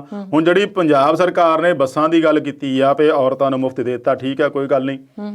ਲੇਡੀਜ਼ ਵੈਸੇ ਹੀ ਫਸਟ ਹੁੰਦੀਆਂ ਆ, ਤੇ ਉਹਨਾਂ ਨੂੰ ਜੇ ਮੁਫਤ ਚਲਾਉਣ ਦੇ ਦਿੱਤਾ ਤਾਂ ਕਿੰਨਾ ਚਿਰ ਚਲਾਉਣਗੇ। ਮੰਨ ਲਓ ਆ 6 ਮਹੀਨੇ ਰਹਿ ਗਏ ਆ, ਪਰ ਇਹਨਾਂ ਨੂੰ ਇਹ ਨਹੀਂ ਪਤਾ ਵੀ ਹੋ ਸਕਦਾ ਅਗਲੀ ਟਰਮ ਇਹਨਾਂ ਦੀ ਨਾ ਆਵੇ, ਤੇ ਜੇ ਕੋਈ ਹੋਰ ਸਰਕਾਰ ਆ ਗਈ ਉਹਨਾਂ ਲਈ ਤਾਂ ਗਲੇ ਦੀ ਹੱਡੀ ਬਣ ਗਿਆ ਨਾ। ਹੁਣ ਜੇ ਉਹ ਇਹਨੂੰ ਰੱਦ ਕਰਦੇ ਆ ਤਾਂ ਵੀ ਬੀਬੀਆਂ ਦਾ ਗੁੱਸਾ ਸਹੇੜਦੇ ਆ, ਤੇ ਜੇ ਨਹੀਂ ਰੱਦ ਕਰਦੇ ਆ ਤਾਂ ਉਹਦੇ ਲਈ ਸਪੈਸ਼ਲ ਬਜਟ ਰੱਖਣਾ ਪੈਂਦਾ। ਹੁਣ ਇਹਨਾਂ ਨੇ ਬਜਟ ਇਹਦੇ ਵਿੱਚ ਰੱਖਿਆ ਕਿ ਨਹੀਂ ਰੱਖਿਆ, ਇਹ ਵੀ ਇੱਕ ਸੋਚਣ ਵਾਲੀ ਗੱਲ ਆ। ਹੁਣ ਮੰਨ ਲਓ 1.31 ਕਰੋੜ ਔਰਤਾਂ ਦਾ ਇੱਕ ਅੰਕੜਾ ਆਉਂਦਾ ਪੰਜਾਬ ਦੇ ਵਿੱਚ, 1.31 ਕਰੋੜ। ਜੇ ਰੋਜ਼ਾਨਾ ਉਹ ਸਫ਼ਰ ਕਰਨ, ਜੇ ਮਤਲਬ ਸਾਰੀਆਂ ਤਾਂ ਨਹੀਂ ਕਰਦੀਆਂ, ਜੇ ਉਹਨਾਂ ਦੇ ਰੋਜ਼ਾਨਾ ਸਫ਼ਰ ਦਾ ਆਪਾਂ ਅੰਦਾਜ਼ਾ ਲਾਈਏ ਤੇ ਮੰਨ ਲਓ ਇੱਕ ਔਰਤ ਦੀ ਜੇ ਟਿਕਟ 10 ਰੁਪਏ ਵੀ ਮਿਨੀਮਮ ਲਾਈਏ, ਪਰ 10 ਰੁਪਏ ਹੈ ਨਹੀਂ ਕਿਤੇ ਵੀ, ਹੁਣ 20-50 ਚੱਲਦੀ ਆ, ਮੈਂ 10 ਰੁਪਏ ਮਿਨੀਮਮ ਰੱਖਦਾ। ਤੁਸੀਂ 1.31 ਕਰੋੜ ਦੇ ਨਾਲ ਇੱਕ ਜ਼ੀਰੋ ਹੋਰ ਜੋੜ ਲਓ, ਕਿੰਨੇ ਬਣ ਜਾਂਦੇ ਆ। ਇਹ ਬਜਟ ਕਿੱਥੋਂ ਆਊਗਾ, ਇਹ ਪੈਸੇ ਕਿੱਥੋਂ ਆਉਣਗੇ, ਇਹਦਾ ਕੁਝ ਨਹੀਂ ਦੱਸਿਆ। ਮੁਫਤ ਵਾਅਦੇ ਕਰੀ ਜਾਣੇ ਸਾਰਾ ਕੁਝ। ਦੇਖੋ ਮੁਫਤ ਵਾਅਦਾ ਤਾਂ ਇਹਨਾਂ ਨੇ ਕੀਤਾ ਸੀ ਵੀ ਕਿਸਾਨਾਂ ਦਾ ਸਾਰਾ ਕਰਜ਼ਾ ਮਾਫ ਕਰ ਦਾਂਗੇ, ਉਹ ਇਹਨਾਂ ਤੋਂ ਹੋਇਆ ਨਹੀਂ, 4600 ਕਰੋੜ ਤੱਕ ਜਾ ਕੇ ਬ੍ਰੇਕ ਲੱਗ ਗਈ। ਹੁਣ ਕਹਿੰਦੇ ਸਾਨੂੰ ਅਗਲੀ ਟਰਮ ਦੇ ਉਹ ਫੇਰ ਕਰ ਦਿਆਂਗੇ। ਪੈਸੇ ਆਉਣੇ ਕਿੱਥੋਂ, ਇਹਦਾ ਤਾਂ ਦੱਸੋ ਨਾ ਤੁਸੀਂ, ਕਿਤੇ ਵੀ ਰੱਖਿਆ ਕਿੱਥੇ ਆ। ਸਾਰਾ ਕੁਝ ਮੁਫਤ ਦੇ ਕੇ ਉਹਦੀ ਆਮਦਨ ਦਾ ਜਟਾਉਣ ਦਾ ਸਾਧਨ ਵੀ ਦੱਸ ਦਿਓ। ਜੇ ਇਹੀ ਕੰਮ 1.31 ਕਰੋੜ ਦੇ ਨਾਲ ਜ਼ੀਰੋ ਜੋੜ ਕੇ ਜੇ ਤੁਸੀਂ ਬੱਸਾਂ ਨਵੀਆਂ ਪਾਉਂਦੇ, ਬੱਸਾਂ ਦੇ ਵਿੱਚ ਸਹੂਲਤਾਂ ਵਧੀਆ ਦਿੰਦੇ, ਏਸੀ ਲਾਉਂਦੇ, ਵੋਲਵੋ ਟਾਈਪ ਜਿਹੜੀਆਂ ਪ੍ਰਾਈਵੇਟ ਚੱਲਦੀਆਂ ਉਸ ਤਰੀਕੇ ਨਾਲ ਬੱਸਾਂ ਚਲਾਉਂਦੇ ਤਾਂ ਲੋਕਾਂ ਨੂੰ ਸਹੂਲਤਾਂ ਮਿਲਦੀਆਂ। ਫਿਰ ਅਗਲੇ ਕਹਿੰਦੇ ਵੀ ਜੇ ਯਾਰ ਮੇਰੇ ਤੋਂ 50 ਰੁਪਏ ਕਿਰਾਇਆ ਵੀ ਲੈ ਲਿਆ ਤਾਂ ਕੋਈ ਗੱਲ ਨਹੀਂ, ਮੈਂ ਗੱਡੀ 'ਚ ਬੱਸ 'ਚ ਬਹਿ ਕੇ ਗਿਆ, ਆਰਾਮ ਨਾਲ ਟੀਵੀ ਵੀ ਦੇਖਿਆ, ਏਸੀ ਵੀ ਲੱਗਾ ਸੀਗਾ, ਸੀਟਾਂ ਵੀ ਲਗਜ਼ਰੀ ਸੀਗੀਆਂ, ਤਾਂ ਮੈਨੂੰ ਬੜਾ ਆਰਾਮਦਾਇਕ ਰਿਹਾ। ਉਸ ਗੱਲ ਨੂੰ ਉਹਨਾਂ ਨੂੰ ਪਰੇਸ਼ਾਨੀ ਨਹੀਂ ਹੋਣੀ ਵੀ ਤੁਸੀਂ ਕਿਰਾਇਆ ਕਿੰਨਾ ਲਿਆ। ਹੁਣ ਤੁਸੀਂ ਉਹਨੂੰ ਮੁਫਤ ਤੇ ਲਾਤਾ, ਮੁਫਤ ਤੇ ਲਾ ਕੇ ਮੁੜ ਕੇ ਨਾਲ ਇਹ ਵੀ ਕਹਿੰਦੇ ਆ ਵੀ ਏਸੀ ਬੱਸਾਂ 'ਚ ਨਹੀਂ ਚੱਲੂਗੀ, ਮੁਫਤ ਨਹੀਂ ਚੱਲੂਗੀ। ਫਿਰ ਨਾਲ ਕਹਿੰਦਾ ਕਿਲੋਮੀਟਰ ਸਕੀਮ ਵਾਲੀ ਬੱਸਾਂ 'ਚ ਵੀ ਨਹੀਂ ਚੱਲੂਗੀ। ਫਿਰ ਨਾਲ ਕਹਿੰਦੇ ਤੁਸੀਂ ਪ੍ਰਾਈਵੇਟ ਵਾਲੇ ਵੀ ਘੱਟ ਕਰਨ। ਇਹਨਾਂ ਨੂੰ ਸਰਕਾਰ ਨੂੰ ਪੁੱਛੇ ਵੀ ਕਿਹੜੀ ਬੀਬੀ ਜਿਹੜੀ ਉਹ ਪ੍ਰਾਈਵੇਟ ਵੱਲ ਨੂੰ ਜਾਊਗੀ, ਕੋਈ ਨਹੀਂ। ਤੁਸੀਂ ਇਹ ਦੱਸੋ ਵੀ ਪ੍ਰਾਈਵੇਟ ਵੱਲ ਨੂੰ ਕਿਹੜੀ ਬੀਬੀ ਜਾਊਗੀ, ਜਦੋਂ ਸਰਕਾਰੀ ਬੱਸ 'ਚ ਫ੍ਰੀ ਵਜਾ ਰਹੇ ਆ, ਤੇ ਉਹ ਕਿਹੜੀ ਬੀਬੀ ਪ੍ਰਾਈਵੇਟ ਵੱਲ ਨੂੰ ਜਾਊਗੀ। ਤੇ ਇੱਕ ਥਾਂ ਤਾਂ ਚੁਟਕਲੇ ਬਹੁਤ ਚੱਲਣ ਲੱਗ ਪਏ। ਮੈਂ ਪੜ੍ਹਿਆ ਸੋਸ਼ਲ ਮੀਡੀਆ ਤੇ, ਇੱਕ ਬੀਬੀ ਨੇ ਪਾਇਆ ਸੀਗਾ, ਉਹ ਕਹਿੰਦੀ ਆ ਵੀ ਦੇਖੋ ਪੰਜਾਬ ਦੇ ਵਿੱਚ ਸਭ ਤੋਂ ਲੰਬਾ ਰੂਟ ਬੁਢਲਾਡਾ ਤੋਂ ਪਠਾਨਕੋਟ ਆ, ਬਾਕੀ ਕਹਿੰਦੇ ਤੁਹਾਡੀ ਮਰਜ਼ੀ। ਹੁਣ ਦੇਖੋ ਸਮਝਣ ਵਾਲੇ ਤਾਂ ਸਮਝ ਗਏ ਵੀ ਇਹ ਰੂਟ ਜਿਹੜੇ ਫ੍ਰੀ ਦਿੱਤੇ ਆ, ਤੇ ਇਹਦਾ ਮਤਲਬ ਇਹ ਥੋੜੀ ਵੀ ਬੀਬੀਆਂ ਫ੍ਰੀ ਸਫ਼ਰ ਕਰਦੀ ਰਹਿਣਗੀਆਂ। ਇਹ ਜਿਹੜੀ ਫ੍ਰੀ ਦੀ ਮਾਨਸਿਕਤਾ, ਉਹ ਮਦਰਾਸ ਹਾਈ ਕੋਰਟ ਦੀ ਟਿੱਪਣੀ ਬੜੀ ਅਹਿਮ ਆ। ਜੇ ਸਿਆਸੀ ਆਗੂ ਉਹਦੇ ਤੇ ਗੌਰ ਕਰਨ ਤੇ ਇਹਨਾਂ ਜਿਹੜੇ ਮੁਫਤ ਦੇ ਵਾਅਦਿਆਂ ਨਾਲੋਂ ਲੋਕਾਂ ਨੂੰ ਪੈਰਾਂ ਸਿਰ ਖੜੇ ਕਰਕੇ ਉਹਨਾਂ ਨੂੰ ਆਤਮ ਨਿਰਭਰ ਬਣਾਉਣ, ਜੋ ਕਿ ਕੇਂਦਰ ਸਰਕਾਰ ਦਾ ਵੀ ਇੱਕ ਚੱਲ ਰਿਹਾ, ਇਹਦੇ ਬਾਰੇ ਪ੍ਰਤੀ ਪੂਰਾ ਜ਼ੋਰ ਲੱਗਾ ਹੋਇਆ ਆਤਮ ਨਿਰਭਰ ਦਾ। ਪਰ ਆਤਮ ਨਿਰਭਰ ਤਾਂ ਹੀ ਆ ਜੇ ਨੌਕਰੀਆਂ ਦਊਂਗੇ। ਹਰੇ ਹੁਣ ਮੰਨ ਲਓ ਉਹਦੇ ਵਿੱਚ ਕੱਲੀਆਂ ਬੀਬੀਆਂ ਜਿਹੜੀਆਂ ਉਹ ਵਡੇਰੀ ਉਮਰ ਦੀਆਂ ਤਾਂ ਨਹੀਂ ਹੈਗੀਆਂ, ਲੜਕੀਆਂ ਵੀ ਆ, ਛੋਟੀ ਉਮਰ ਦੀਆਂ ਵੀ ਹੈਗੀਆਂ, ਸਟੂਡੈਂਟ ਵੀ ਆ, ਇਹ ਸਾਰੀਆਂ ਉਹਦੇ 'ਚ ਆ ਜਾਂਦੀਆਂ। ਤੇ ਜਿਹੜੇ ਪਾਸ ਹੋਲਡਰ ਸੀਗੇ ਸਟੂਡੈਂਟ ਕਾਲਜਾਂ ਦੇ, ਸਕੂਲਾਂ ਦੇ, ਉਹਨਾਂ ਪਾਸ ਹੋਲਡਰਾਂ ਦਾ ਕੀ ਬਣਿਆ? ਉਹ ਤਾਂ ਫਿਰ ਪੈਸੇ ਦੇ ਕੇ ਪਾਸ ਖਰੀਦਦੇ ਸੀਗੇ, ਚਾਹੇ ਮਹੀਨੇ ਦਾ ਸੀਗਾ। ਮੈਨੂੰ ਯਾਦ ਆ ਅਸੀਂ ਵੀ ਲੈਂਦੇ ਹੁੰਦੇ ਸੀਗੇ, 60 ਰੁਪਏ ਦਾ ਪਾਸ ਬਣਦਾ ਸੀਗਾ, ਇੱਕ ਮਹੀਨਾ ਲੰਘ ਜਾਂਦਾ ਸੀ ਸੌਖਾ। ਤੇ ਪਰ ਪਾਸ ਲੈਣ ਨੂੰ ਲਾਈਨਾਂ ਇੰਨੀਆਂ ਲੱਗਦੀਆਂ ਸੀਗੀਆਂ, ਤੇ ਉਹ ਸਾਰਾ ਦਿਨ ਸਾਨੂੰ ਕਾਲਜ ਤੋਂ ਛੁੱਟੀ ਕਰਕੇ ਖੜਨਾ ਪੈਂਦਾ ਸੀ ਲਾਈਨ 'ਚ, ਹੈ ਨਾ। ਤੇ ਉਸ ਪਾਸ ਹੋਲਡਰਾਂ ਬਾਰੇ, ਸਟੂਡੈਂਟਾਂ ਬਾਰੇ ਕੁਝ ਨਹੀਂ ਸੋਚਿਆ। ਉਹ ਕਹਿੰਦੇ ਸਭ ਕੁਝ ਫ੍ਰੀ ਆ, ਇਹ ਸਭ ਕੁਝ ਫ੍ਰੀ ਆ, ਹਨਾ। ਸਭ ਕੁਝ ਫ੍ਰੀ ਤੋਂ ਬਾਅਦ ਸਟੂਡੈਂਟਾਂ ਦਾ ਵੀ ਗੱਲ ਆਉਂਦੀ ਆ, ਨਾਲ ਇਹ ਸ਼ਰਤਾਂ ਲਾਤੀਆਂ। ਫਿਰ ਇੱਥੇ ਗੱਲ ਇਹ ਆਉਂਦੀ ਆ ਵੀ ਤੁਸੀਂ ਹੁਣ ਦਿੱਲੀ ਮਾਡਲ ਕਿਉਂ ਅਪਣਾ ਰਹੇ ਆ ਜੀ। ਦਿੱਲੀ ਮਾਡਲ ਦੇ ਵਿੱਚ ਭਾਵੇਂ ਤੁਸੀਂ ਕਹਿ ਰਹੇ ਆ ਵੀ ਕੁਝ ਨਹੀਂ ਹੈਗਾ, ਕੇਜਰੀਵਾਲ ਨੇ ਦਿੱਤਾ, ਤੇ ਤੁਹਾਨੂੰ ਇਹ ਡਰ ਕਿਉਂ ਸਤਾਉਣ ਲੱਗ ਪਿਆ ਵੀ ਦਿੱਲੀ ਯਾਰ ਮੁਫਤ ਬੱਸਾਂ ਦੇ ਔਰਤਾਂ ਲਈ ਕਰਤਾ ਹੋਇਆ, ਅਸੀਂ ਵੀ ਕਰੀਏ। ਦਿੱਲੀ ਦਾ ਬਜਟ ਸਾਡੇ ਨਾਲੋਂ ਛੋਟਾ, ਦਿੱਲੀ ਦਾ ਢਾਂਚਾ ਸਾਡੇ ਨਾਲੋਂ ਛੋਟਾ, ਦਿੱਲੀ ਦੀ ਆਮਦਨ ਜ਼ਿਆਦਾ ਆ, ਖਰਚਾ ਘੱਟ ਆ, ਤੁਸੀਂ ਬਰਾਬਰ ਮੁਕਾਬਲਾ ਕਿਉਂ ਕਰ ਰਹੇ ਹੋ ਉਹਦਾ? ਫਿਰ ਤੁਸੀਂ ਉਹਨਾਂ ਨੂੰ, ਆਪ ਵਾਲੇ ਨੂੰ ਕਹਿੰਦੇ ਆ ਵੀ ਤੁਸੀਂ ਦਿੱਲੀ ਮਾਡਲ ਦਾ ਗੁਣ ਗਾਈ ਜਾਂਦੇ ਇੱਥੇ ਆ ਕੇ, ਤੁਸੀਂ ਵੀ ਉਧਰ ਨੂੰ ਤੁਰ ਪਏ ਆ।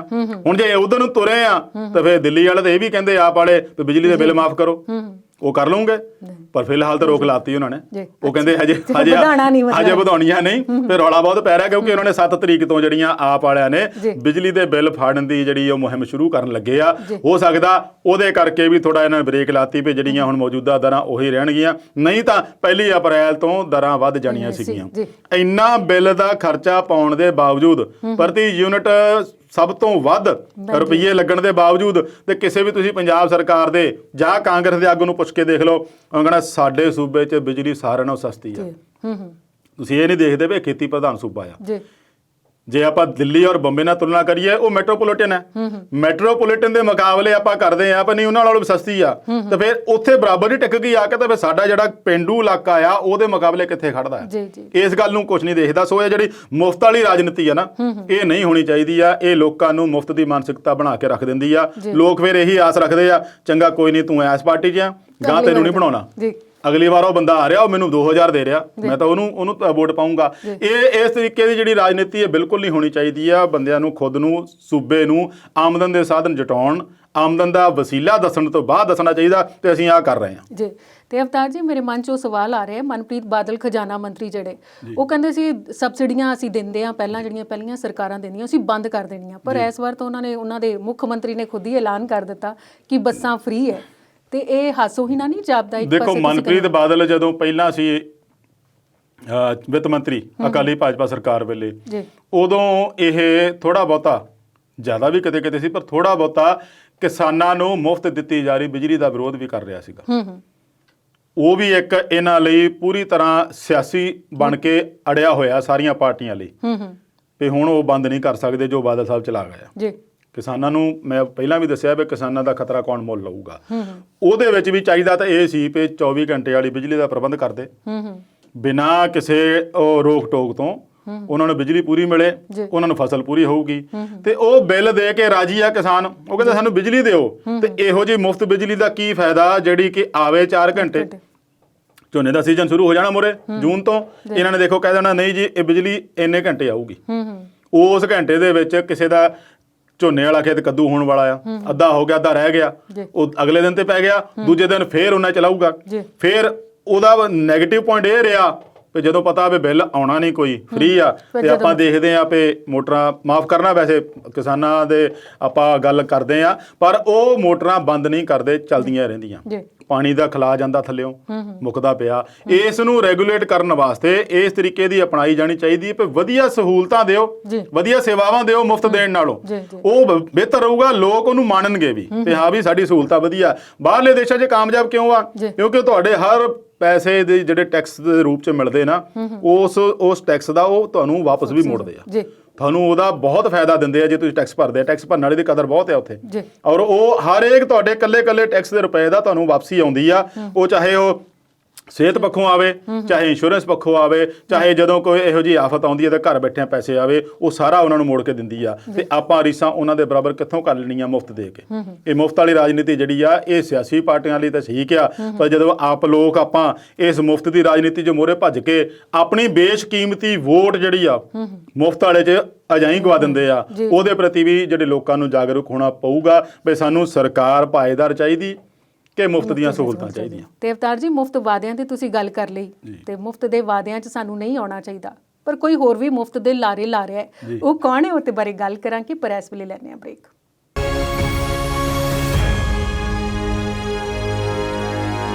ਬ੍ਰੇਕ ਤੋਂ ਬਾਅਦ ਵਿਚਾਰ ਚਰਚਾ ਪ੍ਰੋਗਰਾਮ ਦੇ ਆਖਰੀ ਹਿੱਸੇ 'ਚ ਸਵਾਗਤ ਕਰਦੇ ਹਾਂ। ਤੇ ਅਵਤਾਰ ਜੀ, ਬ੍ਰੇਕ ਤੇ ਜਾਣ ਤੋਂ ਪਹਿਲਾਂ ਕਿਸੇ ਵੱਲੋਂ ਮੁਫਤ ਵਾਅਦਿਆਂ ਦਾ ਐਲਾਨ ਨਹੀਂ, ਝੜੀ ਲਾ ਦਿੱਤੀ, ਜੀ ਉਹ ਸ਼ਖਸੀਅਤ ਕੌਣ ਨੇ ਤੇ ਕਿੱਥੇ ਲਾਈ ਉਹਨਾਂ ਝੜੀ? ਮੈਂ ਉਹਦੇ ਬਾਰੇ ਵੀ ਗੱਲ ਕਰਾਂਗਾ, ਪਰ ਜੋ ਆਪਾਂ ਗੱਲ ਚੱਲ ਰਹੀ ਸੀ ਉਹ ਥੋੜੀ ਜਿਹੀ ਗਾਹਾਂ ਤੋਰਨੀ ਹੋਰ ਚਾਹੁੰਦਾ ਆ।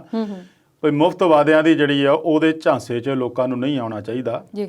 ਤੇ ਜੇ ਉਹ ਮੈਨੀਫੈਸਟੋ ਵੀ ਬਣਾਉਂਦੇ ਆ ਤੇ ਉਹਦੇ ਵਿੱਚ ਵੀ ਵਾਅਦੇ ਕਰਦੇ ਵੀ ਆਹ ਕਰਾਂਗੇ ਉਹ ਕਰਾਂਗੇ, ਪਰ ਉਹਦੇ ਲਈ ਵੀ ਇੱਕ ਪ੍ਰੋਵੀਜ਼ਨ ਹੋਣੀ ਚਾਹੀਦੀ ਵੀ ਉਹਨੂੰ ਲੀਗਲੀ ਇੱਕ ਕਾਨੂੰਨੀ ਦਰਜਾ ਦੇਣਾ ਚਾਹੀਦਾ ਵੀ ਜਿਹੜੀ ਪਾਰਟੀ ਆਪਣੇ ਮੈਨੀਫੈਸਟੋ 'ਚ ਕੀਤੇ ਹੋਏ ਵਾਅਦੇ ਪੂਰੇ ਨਹੀਂ ਕਰਦੀ ਉਸ ਪਾਰਟੀ ਦੀ ਸਰਕਾਰ ਖਤਮ ਹੋ ਜਾਣੀ ਚਾਹੀਦੀ ਆ।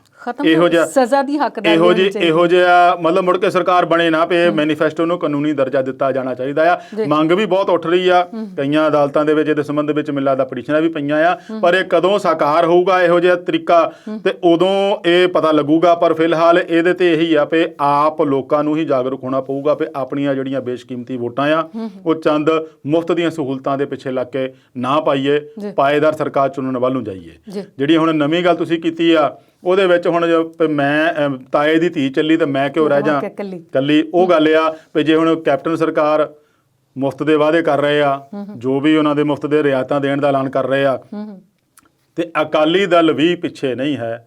ਉਹ ਵੀ ਕਹਿ ਰਿਹਾ ਵੀ ਜੇ ਸਾਡੀ 22 'ਚ ਸਰਕਾਰ ਬਣ ਗਈ ਤੇ ਬਿਜਲੀ ਦੇ ਬਿੱਲ ਅੱਧੇ ਕਰ ਦਿਆਂਗੇ, ਜੇ ਸਾਡੀ 22 'ਚ ਸਰਕਾਰ ਬਣ ਗਈ ਅਸੀਂ ਐਂ ਕਰ ਦਿਆਂਗੇ, ਅਸੀਂ ਉਹ ਕਰ ਦਿਆਂਗੇ। ਦੱਸ ਉਹ ਵੀ ਨਹੀਂ ਰਹੇ ਵੀ ਭਾਈ ਪੈਸੇ ਕਿੱਥੋਂ ਲਿਆਉਂਗੇ, ਉਹਦਾ ਰੋਡ ਮੈਪ ਤਾਂ ਦੇ ਦਿਓ ਸਾਨੂੰ।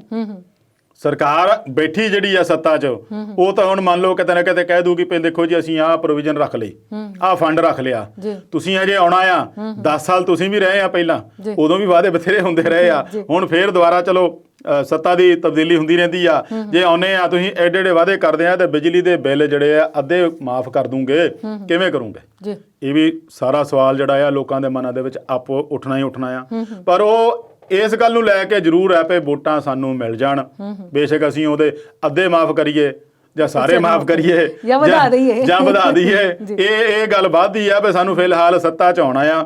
ਉਸ ਤੋਂ ਬਾਅਦ ਮੈਂ ਵਾਕਈ ਆਪਾਂ ਹਰੇਕ ਪਾਰਟੀ ਨੂੰ ਦੇਖਦੇ ਆ ਜੋ ਸੱਤਾ 'ਚ ਆ ਜਾਂਦੀਆਂ ਨਾ ਤੇ ਉਹਨਾਂ ਨੂੰ ਕੋਈ ਸਵਾਲ ਵੀ ਚੁੱਕਦਾ ਆ ਤਾਂ ਫਿਰ ਉਹਦੇ ਤੇ ਕਹਿੰਦੀਆਂ ਨਹੀਂ ਉਦੋਂ ਤਾਂ ਇਹ ਤੁਸੀਂ ਹੋਰ ਸੰਦਰਭ 'ਚ ਲੈ ਲਿਆ ਸੀਗਾ, ਮੈਂ ਤਾਂ ਐਂ ਕਿਹਾ ਸੀਗਾ, ਮੈਂ ਤਾਂ ਇਹ ਗੱਲ ਕਹੀ ਨਹੀਂ ਸੀ, ਤੁਸੀਂ ਪਤਾ ਨਹੀਂ ਕਿੱਥੋਂ ਲੈ ਲਿਆ। ਜਦੋਂ ਉਹਨਾਂ ਨੂੰ ਫਿਰ YouTube ਦੇ ਵਿੱਚੋਂ ਜਾਂ ਸੋਸ਼ਲ ਮੀਡੀਆ ਦਿਖਾ ਲਦੇ ਤੁਹਾਡੀਆਂ ਇਹ ਰਿਕਾਰਡਿੰਗਾਂ, ਉਧਰ ਫਿਰ ਉਹਨਾਂ ਦਾ ਧਿਆਨ ਨਹੀਂ ਜਾਂਦਾ ਵੀ ਇਹ ਲੋਕ ਆ ਜੀ ਵਿਰੋਧੀ ਧਿਰ ਆ, ਇਹਨਾਂ ਦੇ ਕਹਿਣਾ ਹੀ ਕਹਿਣਾ ਆ। ਵਾਅਦਿਆਂ ਦੀ ਝੜੀ ਲਾਉਣ ਦਾ ਕੰਮ ਸ਼ੁਰੂ ਹੋ ਗਿਆ ਆ, ਮੁਫਤ ਵਾਲੀ ਬੱਸ ਵੀ ਚੱਲ ਪਈ ਆ, ਇਹ ਸਾਰਾ ਕੁਝ ਚੱਲੀ ਤਾਂ ਆਇਆ ਵੀ ਮਹੀਨੇ ਰਹਿ ਗਏ ਸਾਰੇ 7-8, ਜਿਹਦੇ ਕਰਕੇ ਮੂਹਰੇ ਚੋਣਾਂ ਆਉਣੀਆਂ। ਉਹ ਚੋਣਾਂ ਨੂੰ ਲੈ ਕੇ ਇੱਕ ਬਿਸਾਤ, ਇੱਕ ਜ਼ਮੀਨ ਤਿਆਰ ਹੋ ਰਹੀ ਆ। ਇਹਦੇ ਵਿੱਚ ਇੱਕ ਮੈਂ ਜ਼ਿਕਰ ਕਰੂੰਗਾ ਆਮ ਆਦਮੀ ਪਾਰਟੀ ਦੇ ਜਿਹੜੇ ਸੀਨੀਅਰ ਆਗੂ ਆ ਰਾਘਵ ਚੱਡਾ ਹੁਣਾਂ ਦੀ ਇੱਕ ਟਵੀਟ ਆਈ ਆ। ਉਹ ਕਹਿੰਦੇ ਆ ਵੀ ਚਲੋ ਇਸ ਗੱਲ ਦਾ ਤਾਂ ਸ਼ੁਕਰ ਆ ਵੀ ਸਰਕਾਰ ਨੇ ਦਿੱਲੀ ਮਾਡਲ ਨੂੰ ਅਪਣਾ ਕੇ ਜਾਂ ਦਿੱਲੀ ਦੀ ਕੇਜਰੀਵਾਲ ਸਰਕਾਰ ਦੀ ਰੀਸ ਕਰਦੇ ਆ ਔਰਤਾਂ ਲਈ ਮੁਫਤ ਸਹੂਲਤ ਦੇਤੀ ਆ। ਤੇ ਜਿਹੜੀ ਪ੍ਰਾਈਵੇਟ ਬੱਸਾਂ ਆ ਜਿਨ੍ਹਾਂ ਦੀ ਆਪਣੀਆਂ ਨਿੱਜੀ ਸਿਆਸੀ ਲੋਕਾਂ ਦੀਆਂ ਜਿਹੜੀਆਂ ਬੱਸਾਂ ਆ ਕੀ ਉਹਨਾਂ 'ਚ ਵੀ ਦੇਊਗੇ? ਹੁਣ ਉਹਨਾਂ ਦਾ ਤਾਂ ਕਹਿਣਾ ਇਹ ਆ ਵੀ ਇੱਕ ਪਰਿਵਾਰ ਕੋਲ 900 ਬੱਸਾਂ ਆ, ਵੋਲਵੋ ਵੀ ਹੈਗੀਆਂ, ਬੜੀ ਬੜੀਆਂ ਜਿਹੜੀਆਂ ਲਗਜ਼ਰੀ ਬੱਸਾਂ ਵੀ ਹੈਗੀਆਂ, ਕਈ ਹੋਰ ਪਰਿਵਾਰ ਇਹੋ ਜਿਹੇ ਹੈਗੇ ਜਿਨ੍ਹਾਂ ਕੋਲ ਬੱਸਾਂ ਦੀ ਫਲੀਟ ਬਹੁਤ ਆ ਤੇ ਉਹ ਵੀ ਫ੍ਰੀ ਚਲਾਉਣਗੇ। ਤੇ ਮੁੱਦਾ ਤੇ ਇਸ ਗੱਲ ਦਾ ਉੱਠਦਾ ਆ ਵੀ ਹੁਣ ਜਾਂ ਤਾਂ ਸਰਕਾਰ ਨੇ ਦੇਤੀ ਤੇ ਜਿਹੜੀ ਹੁਣ ਨਵੀਂ ਗੱਲ ਮੁੱਦਾ ਇੱਥੋਂ ਇਹ ਉੱਠਣਾ ਵੀ ਮੰਨ ਲਓ ਕੋਈ ਹੋਰ ਪਾਰਟੀ ਬਦਲ ਜਾਂਦੀ ਆ ਜਾਂ ਆਉਣ ਦੇ ਹਾਲਾਤ 'ਚ ਬਣ ਜਾਂਦੇ ਉਹਦੇ ਤੇ ਮੇਰੀ ਸਰਕਾਰ ਆਉਣ ਵਾਲੀ ਆ ਤੇ ਉਹ ਕਹੂਗਾ ਛੱਡੋ ਸਰਕਾਰੀ ਬੱਸਾਂ ਨੂੰ, ਮੇਰੀਆਂ 900 ਬੱਸਾਂ ਆ, ਮੈਂ ਸਾਰੀਆਂ 'ਚ ਫ੍ਰੀ ਦਊਂਗਾ ਤੁਹਾਨੂੰ। ਤੇ ਚੰਗੀ ਗੱਲ ਆ, ਉਹਨੇ ਦੇਖੋ ਕੀਤਾ ਭਾਵਾਂ ਇੱਕ ਤਾਂਜੀ ਕੱਸਿਆ ਉਹਨੇ ਰਾਘਵ ਚੱਡਾ ਨੇ, ਪਰ ਇੱਕ ਲੋਕਾਂ ਦੇ ਵਿੱਚ ਜਾਗਰੂਕਤਾ ਤਾਂ ਲੈ ਆਦੀ ਨਾ ਵੀ ਹੁਣ ਕੱਲ ਨੂੰ ਤੁਸੀਂ ਜਦੋਂ ਕਿਸੇ ਹੋਰ ਪਾਰਟੀ ਨੂੰ ਵੋਟ ਵੀ ਪਾਉਂਗੇ ਨਾ ਤੇ ਉਹਨਾਂ ਨੂੰ ਪੁੱਛਿਓ ਭਾਈ ਤੁਹਾਡੀਆਂ 1000 ਬੱਸਾਂ ਚੱਲਦੀਆਂ ਕੀ ਸਾਨੂੰ ਫ੍ਰੀ ਦਊਂਗੇ? ਦੇਖੋ ਉਹਦੇ ਵਿੱਚ ਹੁਣ ਟੀਵੀ ਵੀ ਲੱਗਿਆ ਹੋਊਗਾ, ਲਗਜ਼ਰੀ ਬੱਸਾਂ, ਗੱਦੇ ਐ ਵਧੀਆ ਗੱਦੇ ਵਾਲੀਆਂ ਕੁਰਸੀਆਂ ਹੋਣਗੀਆਂ, ਫਿਰ ਕਰਟਨ ਲੱਗੇ ਹੁੰਦੇ ਆ, ਫਿਰ ਸੀਟ ਦੇ ਮੋਹਰੇ ਵੀ ਟੀਵੀ ਛੋਟਾ ਜਿਹਾ ਕਈਆਂ ਦੇ ਲੱਗਾ ਹੁੰਦਾ ਤੇ ਕਿੰਨਾ ਮਜ਼ਾ ਆਊਗਾ ਜੇ ਉਹਦੇ 'ਚ ਫ੍ਰੀ ਦੇ ਦੇਣਗੇ। ਤੇ ਉਹ ਜਿਹੜਾ ਇੱਕ ਜਾਗਰੂਕ ਕਰ ਗਿਆ ਸਰਕਾਰ ਲੋਕਾਂ ਨੂੰ ਇੱਕ ਟਵੀਟ ਰਾਹੀਂ, ਇਹਦੇ ਪ੍ਰਤੀ ਵੀ ਲੋਕਾਂ ਨੂੰ ਸੋਚਣਾ ਪਊਗਾ ਵੀ ਜਿਹੜੀਆਂ ਜਿਨ੍ਹਾਂ ਦੀਆਂ ਆਪ ਇੰਨੀਆਂ ਬੱਸਾਂ ਆ ਕਿ ਉਹ ਵੀ ਫ੍ਰੀ ਸਾਨੂੰ ਦੇਣਗੇ ਚਲਾਉਣ ਨੂੰ। ਤੇ ਹੋ ਸਕਦਾ ਪਾਰਟੀਆਂ ਕਹਿ ਵੀ ਦੇਣ ਵੀ ਛੱਡੋ ਉਸ ਪਾਰਟੀ ਨੂੰ, ਮੇਰੇ ਕੋਲ ਇੰਨੀਆਂ ਬੱਸਾਂ ਆ, ਮੈਂ ਸਾਰੀਆਂ 'ਚ ਫ੍ਰੀ ਦਊਂਗਾ ਤੇ ਇਹਦੇ 'ਚ ਲੋਕਾਂ ਦਾ ਫਾਇਦਾ ਹੁੰਦਾ, ਹੋ ਲੈਣ ਤੋਂ ਕਹਿੰਦਾ ਕੋਈ ਗੱਲ ਨਹੀਂ। ਤੇ ਇਹ ਵੀ ਇੱਕ ਜਿਹੜੀ ਟਿੱਪਣੀ ਆ ਬੜੀ ਅਹਿਮ ਹੈ। ਤੇ ਅਵਤਾਰ ਜੀ ਅਗਲੇ ਮੁੱਦੇ ਵੱਲ ਆਈਏ। ਬਿਮਾਰੀ ਹੈ ਜਿਹਦਾ ਨਾਂ ਲੈਣਾ ਚੰਗਾ ਨਹੀਂ ਹੈ, ਪਰ ਇਸ ਵੇਲੇ ਬਿਮਾਰੀ ਸਾਨੂੰ ਸਾਰਿਆਂ ਨੂੰ ਬਹੁਤ ਤੰਗ ਕਰ ਰਹੀ ਹੈ। ਟੀਕਾਕਰਨ ਕਿੱਥੇ ਪਹੁੰਚਿਆ, ਮਰੀਜ਼ਾਂ ਦਾ ਵਾਧਾ ਹੋਇਆ ਕਿ ਉਹਨਾਂ ਦੀ ਸਿਹਤ 'ਚ ਸੁਧਾਰ ਹੋਇਆ, ਇਹਦੇ ਬਾਰੇ ਦੱਸ ਦਿਓ। ਬਿਲਕੁਲ ਜੀ, ਹੁਣ ਜ਼ੋਰ ਜਿਹੜਾ ਲੱਗਾ ਆ ਉਹ ਟੀਕਾਕਰਨ ਤੇ ਲੱਗਾ ਆ। ਕੇਂਦਰ ਸਰਕਾਰ ਨੇ ਵੀ ਕਹਿ ਦਿੱਤਾ ਵੀ ਅਪ੍ਰੈਲ ਦਾ ਪੂਰਾ ਮਹੀਨਾ ਕੋਈ ਛੁੱਟੀ ਨਹੀਂ ਹੋਊਗੀ, ਚਾਹੇ ਗਜ਼ਟਡ ਆ ਚਾਹੇ ਕੋਈ ਆ, ਸਾਰੇ 7 ਦਿਨ ਟੀਕੇ ਲੱਗਣਗੇ। ਬਹੁਤ ਵੱਡੀ ਗੱਲ ਆ। ਔਰ 45 ਸਾਲ ਤੋਂ ਉੱਪਰ ਵਾਲਿਆਂ ਲਈ ਉਹ ਤਾਂ ਸ਼ੁਰੂ ਕਰ ਚੁੱਕੇ ਆ 1 ਅਪ੍ਰੈਲ ਤੋਂ। ਔਰ ਉਹਦੇ ਵਿੱਚ ਵੱਡੀ ਗਿਣਤੀ 'ਚ ਟੀਕੇ ਲਗਵਾਉਣ ਦੇ ਵਿੱਚ ਲੋਕਾਂ ਦੇ ਵਿੱਚ ਉਤਸ਼ਾਹ ਵੀ ਦੇਖਿਆ ਗਿਆ। ਲਗਵਾਉਣਾ ਵੀ ਚਾਹੀਦਾ। ਮੈਂ ਖੁਦ ਲਵਾਇਆ ਜੀ। ਮੈਂ ਕਹਿਣ ਲੱਗੀ ਸੀ, ਤੁਹਾਡੀ ਫੋਟੋ ਮੈਂ ਦੇਖ ਲਈ ਵੈਸੇ। ਇਹ ਵੀ ਇੱਕ ਚੰਗੀ ਗੱਲ ਹੈ, ਮੈਂ ਵੀ ਖੁਦ ਲਵਾ ਕੇ ਆਇਆ। ਪਰ ਇਹ 'ਚ ਡਰਨ ਵਾਲੀ ਜਾਂ ਵਹਿਮ ਕਰਨ ਵਾਲੀ ਜਾਂ ਅਫਵਾਹ ਮਗਰ ਜਾਣ ਦੀ ਲੋੜ ਨਹੀਂ ਹੈਗੀ। ਕੁਛ ਨਹੀਂ ਹੁੰਦਾ, ਬੜਾ ਵਧੀਆ ਲਵਾਇਆ। 5-7 ਮਿੰਟ 'ਚ ਠੀਕ ਆ। ਰਸ਼ ਬਹੁਤ ਹੁੰਦਾ ਇਸ ਵੇਲੇ, ਕਿਉਂਕਿ ਸ਼ੁਰੂਆਤ ਜਿਹੜੀ 45 ਸਾਲ ਤੋਂ ਉੱਪਰ ਜਿਹੜੇ ਵਰਗ ਦੇ ਲੋਕ ਆ ਉਹਦੀ ਬਹੁਤ ਗਿਣਤੀ ਸਾਡੇ ਦੇਸ਼ ਵਿੱਚ ਹੈਗੀ ਆ। 34 ਕਰੋੜ ਦੇ ਕਰੀਬ ਬਣ ਜਾਂਦਾ ਅੰਕੜਾ। ਤੇ ਜਦੋਂ ਇੱਕਦਮ ਮੁਹਿੰਮ ਸ਼ੁਰੂ ਹੋ ਜਾਏ ਤਾਂ ਫਿਰ ਲੋਕ ਇੰਜੈਕਸ਼ਨ ਲਵਾਉਣ ਨੂੰ ਜਾਂਦੇ ਹੀ ਆ, ਕਿਉਂਕਿ ਲੋਕਾਂ 'ਚ ਹੁੰਦਾ ਵੀ ਲਵਾਉਣਾ ਆ ਮੈਂ। ਪਰ ਹਾਲੇ ਵੀ ਜਿਹੜਾ ਕਈਆਂ ਦੇ ਮਨਾਂ 'ਚ ਡਰ ਆ, ਉਹ ਡਰ ਬਿਲਕੁਲ ਕੱਢ ਦੇਣ। ਆਪਣੇ ਜਿਹੜੇ ਇੰਡੀਆ ਦੇ ਬਣੇ ਟੀਕੇ ਮੈਂ ਸੁਣਿਆ ਵੀ ਉਹ ਕੈਨੇਡਾ ਵਰਗੇ ਦੇਸ਼ 'ਚ ਵੀ ਲੱਗ ਰਹੇ ਆ। 80 ਕੰਟਰੀਆਂ 'ਚ ਭਾਰਤ ਦੇ ਬਣੇ ਦੋਨੇ ਟੀਕੇ ਪਹੁੰਚੇ ਹੋਏ ਆ। 80 ਕੰਟਰੀਆਂ 'ਚ ਪਹੁੰਚਣਾ ਬਹੁਤ ਵੱਡੀ ਗੱਲ ਆ। ਇੱਕ ਅੱਧੇ ਦੇਸ਼ ਨੇ ਬੇਸ਼ੱਕ ਉਹ ਵਾਪਸ ਵੀ ਮੋੜਤੇ ਆ, ਉਹ ਵੱਖਰੀ ਗੱਲ ਆ। ਪਰ ਇਹ ਕਾਰਗਰ ਸਿੱਧ ਹੋ ਰਹੇ ਤਾਂ ਹੀ ਲੱਗ ਰਹੇ ਆ। ਇਸ ਕਰਕੇ ਵੈਕਸੀਨੇਸ਼ਨ ਨੂੰ ਵੱਡੇ ਪੱਧਰ ਤੇ ਚਲਾਉਣ ਦੀ ਸਰਕਾਰ ਦੀ ਮੁਹਿੰਮ ਤਾਂ ਹੀ ਸਫਲ ਆ ਜੇ ਆਪਾਂ ਜਾ ਕੇ ਵੱਧ ਤੋਂ ਵੱਧ ਇੰਜੈਕਸ਼ਨ ਲਵਾਵਾਂਗੇ। ਲਵਾਉਣਾ ਚਾਹੀਦਾ। ਇਹਦੇ ਨਾਲ ਇਮਿਊਨਿਟੀ ਬਹੁਤ ਜ਼ਿਆਦਾ ਵੱਧਦੀ ਆ। ਜੋ ਡਾਕਟਰਾਂ ਦੀ ਰਾਏ ਆ, ਡਾਕਟਰ ਆਪ ਆਪਣਾ ਤਜਰਬਾ ਦੱਸਦੇ ਆ ਵੀ ਅਸੀਂ 2 ਡੋਜ਼ ਲਵਾਏ ਆ, ਸਾਡੀ ਇੰਨੀ % ਜਿਹੜੀ ਵੱਧ ਗਈ ਆ ਤੇ ਬਹੁਤ ਵਧੀਆ ਤਰੀਕੇ ਨਾਲ। ਉਸ ਦੌਰਾਨ ਜੇ ਕਰੋਨੇ ਦੀ ਕਿਤੇ ਲਾਗ ਲੱਗ ਵੀ ਜਾਂਦੀ ਆ ਤੇ ਉਹ ਬਹੁਤਾ ਨੁਕਸਾਨ ਨਹੀਂ ਕਰਦਾ, ਜਾਨ ਬਚੀ ਰਹਿੰਦੀ ਆ। ਪਰ ਕਰੋਨਾ ਦੀ ਹਾਲਤ ਜਿਹੜੀ ਆ ਉਹ ਵਾਕਈ ਭਿਆਨਕ ਰੂਪ ਧਾਰ ਰਹੀ ਆ। ਇਸ ਤੋਂ ਪਹਿਲਾਂ ਮੈਂ ਭਾਰਤ ਵੱਲ ਨੂੰ ਆਵਾਂ, ਮੈਂ ਇਹ ਦੱਸ ਦੇਵਾਂ, ਫਰਾਂਸ ਦੇ ਵਿੱਚ 4 ਹਫ਼ਤਿਆਂ ਦਾ ਮੁਕੰਮਲ ਲੋਕਡਾਊਨ ਲੱਗ ਗਿਆ। ਇਟਲੀ ਵੀ ਲਾ ਕੇ ਬੈਠਾ ਹੋਇਆ। ਘੱਟੋ ਘੱਟ 37 ਦੇਸ਼ ਇਹੋ ਜਿਹੇ ਆ ਜਿੱਥੇ ਇਹ ਵੱਡੀ ਪੱਧਰ ਤੇ ਫੈਲ ਰਿਹਾ। WHO ਨੂੰ ਵੀ ਇਸ ਵੇਲੇ ਚਿੰਤਾ ਸਤਾਉਣ ਲੱਗ ਪਈ ਆ ਕਿ ਜਿਹੜਾ ਦੁਬਾਰਾ ਇਹ ਉੱਠ ਖੜਿਆ, ਇਹਦੇ ਕਿੱਥੋਂ ਤੱਕ ਜਾਏਗਾ ਇਹਦੀ ਕੋਈ ਆਸ ਨਹੀਂ, ਕੋਈ ਸੰਭਾਵਨਾ ਜਾਂ ਅੰਦਾਜ਼ਾ ਨਹੀਂ ਲਾਇਆ ਜਾ ਸਕਦਾ। ਭਾਰਤ ਵਿੱਚ ਜਿਹੜਾ ਆ ਮਹਾਰਾਸ਼ਟਰ ਦੇ ਵਿੱਚ ਬਹੁਤ ਵੱਡਾ ਇਹਦਾ ਅਸਰ ਦੇਖਣ ਨੂੰ ਮਿਲ ਰਿਹਾ ਹੈ। ਉੱਥੇ ਇੰਨੀ ਵੱਡੀ ਗਿਣਤੀ ਦੇ ਵਿੱਚ ਆ ਕਿ ਰਾਤ ਨੂੰ ਉਹਨਾਂ ਨੇ ਹੁਣ ਮੌਲ ਵੀ ਬੰਦ ਕਰ ਦਿੱਤੇ ਆ ਤੇ ਹੋਰ ਵੀ ਜਿਹੜੇ ਇਕੱਠ ਵਾਲੀਆਂ ਥਾਵਾਂ ਆ ਜਾਂ ਮੰਦਿਰ ਆ ਉਹਨਾਂ ਨੂੰ ਵੀ ਸ਼ਾਮ ਦੇ ਵੇਲੇ ਮੁੰਬਈ ਦੇ ਵਿੱਚ ਰਾਤ ਦੇ ਵੇਲੇ ਬੰਦ ਕਰਨ ਦਾ ਐਲਾਨ ਕਰਤਾ ਆ। ਤੇ ਉਹਨਾਂ ਦਾ ਲੱਗਦਾ ਆ ਕਿ ਉਹ ਲੋਕਡਾਊਨ ਵੱਲ ਨੂੰ ਵੱਧ ਰਿਹਾ। ਪਰ ਪੰਜਾਬ ਦੇ ਵਿੱਚ ਮੁੱਖ ਸਕੱਤਰ ਵਿਨੀ ਮਹਾਜਨ ਉਹਨਾਂ ਦਾ ਕਹਿਣਾ ਸੀਗਾ ਕਿ ਫਿਲਹਾਲ ਪੰਜਾਬ 'ਚ ਲੋਕਡਾਊਨ ਲਾਉਣ ਦੀ ਲੋੜ ਨਹੀਂ ਅਜੇ। ਪਰ ਜੋ ਮੁੱਖ ਮੰਤਰੀ ਨੇ ਸੰਬੋਧਨ ਕੀਤਾ ਪੰਜਾਬ ਵਾਸੀਆਂ ਨੂੰ, ਉਹਦੇ ਤੋਂ ਲੱਗਦਾ ਸੀਗਾ ਕਿ ਉਹ ਇੱਕ ਤਰੀਕੇ ਨਾਲ ਪੰਜਾਬ ਵਾਸੀਆਂ ਨੂੰ ਤਿਆਰ ਕਰ ਰਹੇ ਆ ਵੀ ਉਹ ਇਸ ਸਾਹਮਣਾ ਕਰਨ ਲਈ ਵੀ ਜੇ ਤੁਸੀਂ ਨਹੀਂ ਮੰਨੇ ਤਾਂ ਮੈਨੂੰ ਸਖਤ ਪਾਬੰਦੀਆਂ ਲਾਉਣੀਆਂ ਪੈਣਗੀਆਂ, ਉਹਦੇ ਲਈ ਤਿਆਰ ਹੋ ਜਾਓ। ਉਹਨਾਂ ਗੱਲਾਂ ਦੇ ਵਿੱਚ ਉਹਨਾਂ ਨੇ ਦੱਸਿਆ ਤਾਂ ਨਹੀਂ ਕੁਝ ਵੀ ਕੀ ਹੋਣ ਜਾ ਰਿਹਾ ਜਾਂ ਕਦੋਂ ਹੋ ਰਿਹਾ ਜਾਂ ਕੀ ਕਰਾਂਗੇ। ਪਰ ਜੋ ਉਹਨਾਂ ਨੇ ਲੋਕਾਂ ਨੂੰ ਜਾਗਰੂਕ ਕਰਨ ਵੱਲ ਜਾਂ ਲੋਕਾਂ ਦਾ ਧਿਆਨ ਇੱਧਰ ਖਿੱਚਣ ਵੱਲ ਕੀਤਾ, ਉਸ ਤੋਂ ਲੱਗਦਾ ਸੀਗਾ ਵੀ ਉਹ ਲੋਕਾਂ ਨੂੰ ਪ੍ਰੀਪੇਅਰ ਕਰ ਰਹੇ ਆ ਵੀ ਜੇ ਤੁਸੀਂ ਨਹੀਂ ਮੰਨੇ ਤਾਂ ਮੈਨੂੰ ਲਾਉਣਾ ਪਊਗਾ। ਲਾਕਡਾਊਨ ਵਰਗੀ ਸਥਿਤੀ ਆ ਸਕਦੀ ਆ, ਗੰਭੀਰ ਜਿਹੜੀਆਂ ਪਾਬੰਦੀਆਂ ਲਾਉਣੀਆਂ ਪੈਣਗੀਆਂ। ਪਰ ਨਾਲ ਦੀ ਨਾਲ ਲੋਕਾਂ ਨੂੰ ਵੀ ਜਾਗਰੂਕ ਆਪਣੇ ਤੌਰ ਤੇ ਜ਼ਿੰਮੇਵਾਰ ਬਣਨਾ ਪਊਗਾ ਵੀ ਸਮਾਜਿਕ ਦੂਰੀ ਜਿਹੜੀ ਉਹ ਹੈਗੀ ਜ਼ਰੂਰੀ। ਵੈਕਸੀਨੇਸ਼ਨ ਤਾਂ ਬਹੁਤ ਵੱਡੀ ਪੱਧਰ ਤੇ ਜ਼ਰੂਰੀ ਆ। ਇਹਦੇ ਤੋਂ ਬਿਨਾਂ ਹੁਣ ਚਾਰਾ ਹੈ ਨਹੀਂ। ਜੇ ਦਵਾਈ ਬਣੀ ਗਈ ਤਾਂ ਉਹਦਾ ਲਾਹਾ ਲੈਣਾ ਚਾਹੀਦਾ ਆ ਤਾਂ ਫੇਰ ਹੀ ਆਪਾਂ ਇਤਮਾਦ ਪਾਵਾਂਗੇ। ਪਰ ਬੰਬਈ ਦੀ ਸਥਿਤੀ ਜਿਹੜੀ ਮਹਾਰਾਸ਼ਟਰ ਦੀ ਆ ਉਹ ਵਾਕਈ ਬਹੁਤ ਖਤਰਨਾਕ ਆ ਤੇ ਪੰਜਾਬ ਦੀ ਵੀ ਉਹ ਤੋਂ ਘੱਟ ਨਹੀਂ ਹੈਗੀ। ਹੁਣ 3000 ਤੱਕ ਕੇਸ ਪਹੁੰਚ ਗਏ ਆ। ਮੌਤਾਂ ਦੀ ਗਿਣਤੀ ਵੀ ਹੌਲੀ ਹੌਲੀ 100 ਤੱਕ ਪਹੁੰਚ ਰਹੀ ਆ। ਇਸ ਨੂੰ ਆਪਾਂ ਤਾਂ ਹੀ ਕਾਬੂ ਕਰਾਂਗੇ ਤੇ ਜੇ ਆਪਾਂ ਆਪਣੇ ਤੇ ਸੰਜਮ ਵਰਤਾਂਗੇ। ਸਮਾਜਿਕ ਦੂਰੀ ਜਿਹੜੀ ਬਾਰ-ਬਾਰ ਆਪਾਂ ਕਹਿੰਦੇ ਆ ਉਹ ਬਹੁਤ ਜ਼ਰੂਰੀ ਆ, ਕਿਉਂਕਿ ਫੈਲਦਾ ਬਹੁਤ ਵੱਡੀ ਪੱਧਰ ਤੇ ਆ। ਕਿਉਂਕਿ ਇਹ ਇੰਗਲੈਂਡ ਦਾ ਸਟ੍ਰੇਨ ਦੱਸਿਆ ਗਿਆ ਜੋ ਮੈਕਸੀਮਮ ਹੁਣ ਦੇ ਸੈਂਪਲਾਂ 'ਚ ਨਿਕਲਿਆ ਪੰਜਾਬ ਦੇ ਵਿੱਚ, ਇਹ ਉਦੋਂ ਵੀ ਖਤਰਨਾਕ ਆ। ਸੋ ਇਲਾਜ ਨਾਲੋਂ ਪਰਹੇਜ਼ ਬਾਰ-ਬਾਰ ਆਪਾਂ ਕਹਿੰਦੇ ਚੰਗਾ ਆ ਤੇ ਉਹਦੇ ਨਾਲ ਵੈਕਸੀਨੇਸ਼ਨ ਬਹੁਤ ਜ਼ਰੂਰੀ ਆ। ਤੇ ਚਲਦੇ ਥੋੜੇ ਜਿਹੇ ਸਮੇਂ ਚਾਹਾਂਗੇ ਕਿ ਕੱਲ ਬੰਗਾਲ 'ਚ ਦੂਜੇ ਗੇੜ ਦੀਆਂ ਚੋਣਾਂ ਹੋਈਆਂ ਨੇ। ਮਾਮਲਾ ਬੜਾ ਭਖਿਆ ਰਿਹਾ ਹੈ। ਰਾਜਪਾਲ ਨੂੰ ਫੋਨ ਤੱਕ ਖੜਕ ਗਿਆ। ਕਿੰਨੇ ਖੜਕਾਇਆ ਤੇ ਕਿੱਥੇ ਬੈਠ ਕੇ ਖੜਕਾਇਆ? ਬਿਲਕੁਲ ਜੀ। ਕੱਲ ਦੀ ਜਿਹੜੀ ਦੂਜੇ ਗੇੜ ਦੀ ਚੋਣਾਂ ਦੇ ਵਿੱਚ ਸਾਰਿਆਂ ਦੀਆਂ ਨਜ਼ਰਾਂ ਜਿਹੜੀਆਂ ਉਹ ਨੰਦੀਗ੍ਰਾਮ ਤੇ ਟਿਕੀਆਂ ਸੀਗੀਆਂ, ਕਿਉਂਕਿ ਉੱਥੇ ਮੁੱਖ ਮੰਤਰੀ ਖੁਦ ਚੋਣ ਲੜ ਰਹੀ ਸੀ ਤੇ ਉਹਨਾਂ ਦੇ ਖਿਲਾਫ ਕਦੀ ਉਹਨਾਂ ਦਾ ਹੀ ਬਹੁਤ ਵਫਾਦਾਰ ਹੁੰਦਾ ਸੀ ਸੁਵਿੰਦੂ ਅਧਿਕਾਰੀ, ਉਹ ਚੋਣ ਲੜ ਰਿਹਾ ਆ। ਦੋਹਾਂ ਨੇ ਹੀ ਇੱਕ ਕਿਸਮ ਨਾਲ ਦੋਨਾਂ ਤੇ ਇੱਕ ਦੂਜੇ ਤੇ ਦੋਸ਼ ਲਾਏ ਆ। ਪਰ ਜਦੋਂ ਦੁਪਹਿਰ ਤੱਕ ਮਮਤਾ ਬੈਨਰਜੀ ਨੂੰ ਪਤਾ ਲੱਗਾ ਵੀ ਫਲਾਣੇ ਥਾਂ ਤੇ ਇਦਾਂ ਦੀ ਗੱਲ ਹੋ ਰਹੀ ਆ ਤੇ ਉਹ ਵੀਲ ਚੇਅਰ ਤੇ ਨਿਕਲ ਗਈ। ਉਹ ਇਸ ਗੱਲ ਦੀ ਬਹੁਤ ਫੁਰਤੀ ਵਰਤਦੇ ਆ ਜਦੋਂ ਵੀ ਉਹ ਹੁਣ ਤਾਂ ਚਲੋ ਵੀਲ ਚੇਅਰ ਤੇ ਆ ਤੇ ਜੇ ਵੈਸੇ ਠੀਕ ਠਾਕ ਹੁੰਦੇ ਤਾਂ ਵੀ ਉਹਨਾਂ ਦੀ ਭੱਜ ਨੱਠ ਚੰਗੀ ਹੁੰਦੀ ਕਰਦੇ ਆ ਉਹ ਵੋਟਾਂ ਵਾਲੇ ਦਿਨ ਖਾਸ ਕਰਕੇ। ਤੇ ਉਹਨਾਂ ਨੇ ਜਾ ਕੇ ਦੇਖਿਆ ਵੀ 8-10 ਬੂਥਾਂ ਦੀ ਇਹੋ ਜਿਹੀ ਸਥਿਤੀ ਸੀਗੀ ਜਿਸ ਬਾਰੇ ਉਹਨਾਂ ਨੇ ਬਹੁਤ ਗੰਭੀਰ ਦੋਸ਼ ਲਾਏ ਆ। ਰਾਜਪਾਲ ਨੂੰ ਫੋਨ ਕਰਤਾ, ਚੋਣ ਕਮਿਸ਼ਨ ਕੋਲ ਸ਼ਿਕਾਇਤ ਕੀਤੀ ਵੀ TMC ਦੇ ਵਰਕਰਾਂ ਨੂੰ ਵੋਟ ਪਾਉਣ ਤੋਂ ਰੋਕਿਆ ਜਾ ਰਿਹਾ। ਜਿਹੜੇ ਕੇਂਦਰ ਦੀਆਂ ਸੁਰੱਖਿਆ ਬਲਾਂ ਆ ਉਹ ਵੀ ਕੇਂਦਰ ਦੇ ਇਸ਼ਾਰੇ ਤੇ TMC ਨੂੰ ਵੋਟ ਪਾਉਣ ਤੋਂ ਰੋਕਣ ਡਏ ਆ। ਇਹੋ ਜਿਹੇ ਹਾਲਾਤ ਨਹੀਂ ਬਣਨੇ ਚਾਹੀਦੇ ਆ। ਝੜਪਾਂ ਵੀ ਹੋਈਆਂ, ਉੱਥੇ ਹਿੰਸਕ ਵੀ ਹੋਈਆਂ, ਪਰ ਪਹਿਲਾ ਦੌਰ ਜਿਹੜਾ ਸੀਗਾ ਥੋੜਾ ਸ਼ਾਂਤ ਵੀ ਲੰਘ ਗਿਆ, ਜੀ। ਬਹੁਤਾ ਕੋਈ ਛਿਟਪੁਟ ਘਟਨਾਵਾਂ ਤੋਂ ਇਲਾਵਾ ਕੁਝ ਹੋਇਆ ਨਹੀਂ। ਜੀ ਦੂਜੇ ਦੌਰ ਦੇ ਵਿੱਚ ਇਹੋ ਜਿਹੀ ਗੱਲ ਨਿਕਲੀ ਆ, ਇਹ ਹੋਣੀ ਨਹੀਂ ਚਾਹੀਦੀ ਆ। ਸਿਆਸੀ ਵਿਰੋਧੀ ਇੱਕ ਦੂਜੇ ਨੂੰ ਮੁੱਦਿਆਂ ਦੇ ਹਿਸਾਬ ਨਾਲ ਕਰੋ, ਪਰ ਜਿਹੜੀ ਇਹ ਲੋਕਾਂ ਦੇ ਵਿੱਚ ਇੱਕ ਦੁਸ਼ਮਣੀ ਪੈਦਾ ਕਰਨ ਵਾਲੀ ਗੱਲ ਹੁੰਦੀ ਆ, ਉਹ ਨਹੀਂ ਹੋਣੀ ਚਾਹੀਦੀ ਆ। ਨਤੀਜਾ ਹੁਣ 2 ਨੂੰ ਆਉਣਾ ਆ, ਉਸ ਤੋਂ ਪਤਾ ਲੱਗੂਗਾ ਵੀ ਨੰਦੀ ਗ੍ਰਾਮ ਕਿਹਦੇ ਲਈ ਸਹੀ ਗ੍ਰਾਮ ਬੈਠਦਾ ਹੈ। ਜੀ ਤੇ ਇਸ ਵੇਲੇ ਸਾਡੇ ਲਈ ਸਹੀ ਗ੍ਰਾਮ ਇਹੀ ਹੈ ਕਿ ਅਸੀਂ ਇਸ ਪ੍ਰੋਗਰਾਮ ਨੂੰ ਸਮੇਟੀਏ, ਕਿਉਂਕਿ ਪ੍ਰੋਗਰਾਮ ਦਾ ਵੇਲਾ ਖਤਮ ਹੋ ਗਿਆ ਹੈ। ਤੁਸੀਂ ਸਟੂਡੀਓ 'ਚ ਆਏ, ਸਾਡੇ ਨਾਲ ਆਪਣੇ ਵਿਚਾਰ ਸਾਂਝੇ ਕੀਤੇ, ਤੁਹਾਡਾ ਬਹੁਤ ਬਹੁਤ ਧੰਨਵਾਦ। ਧੰਨਵਾਦ ਜੀ।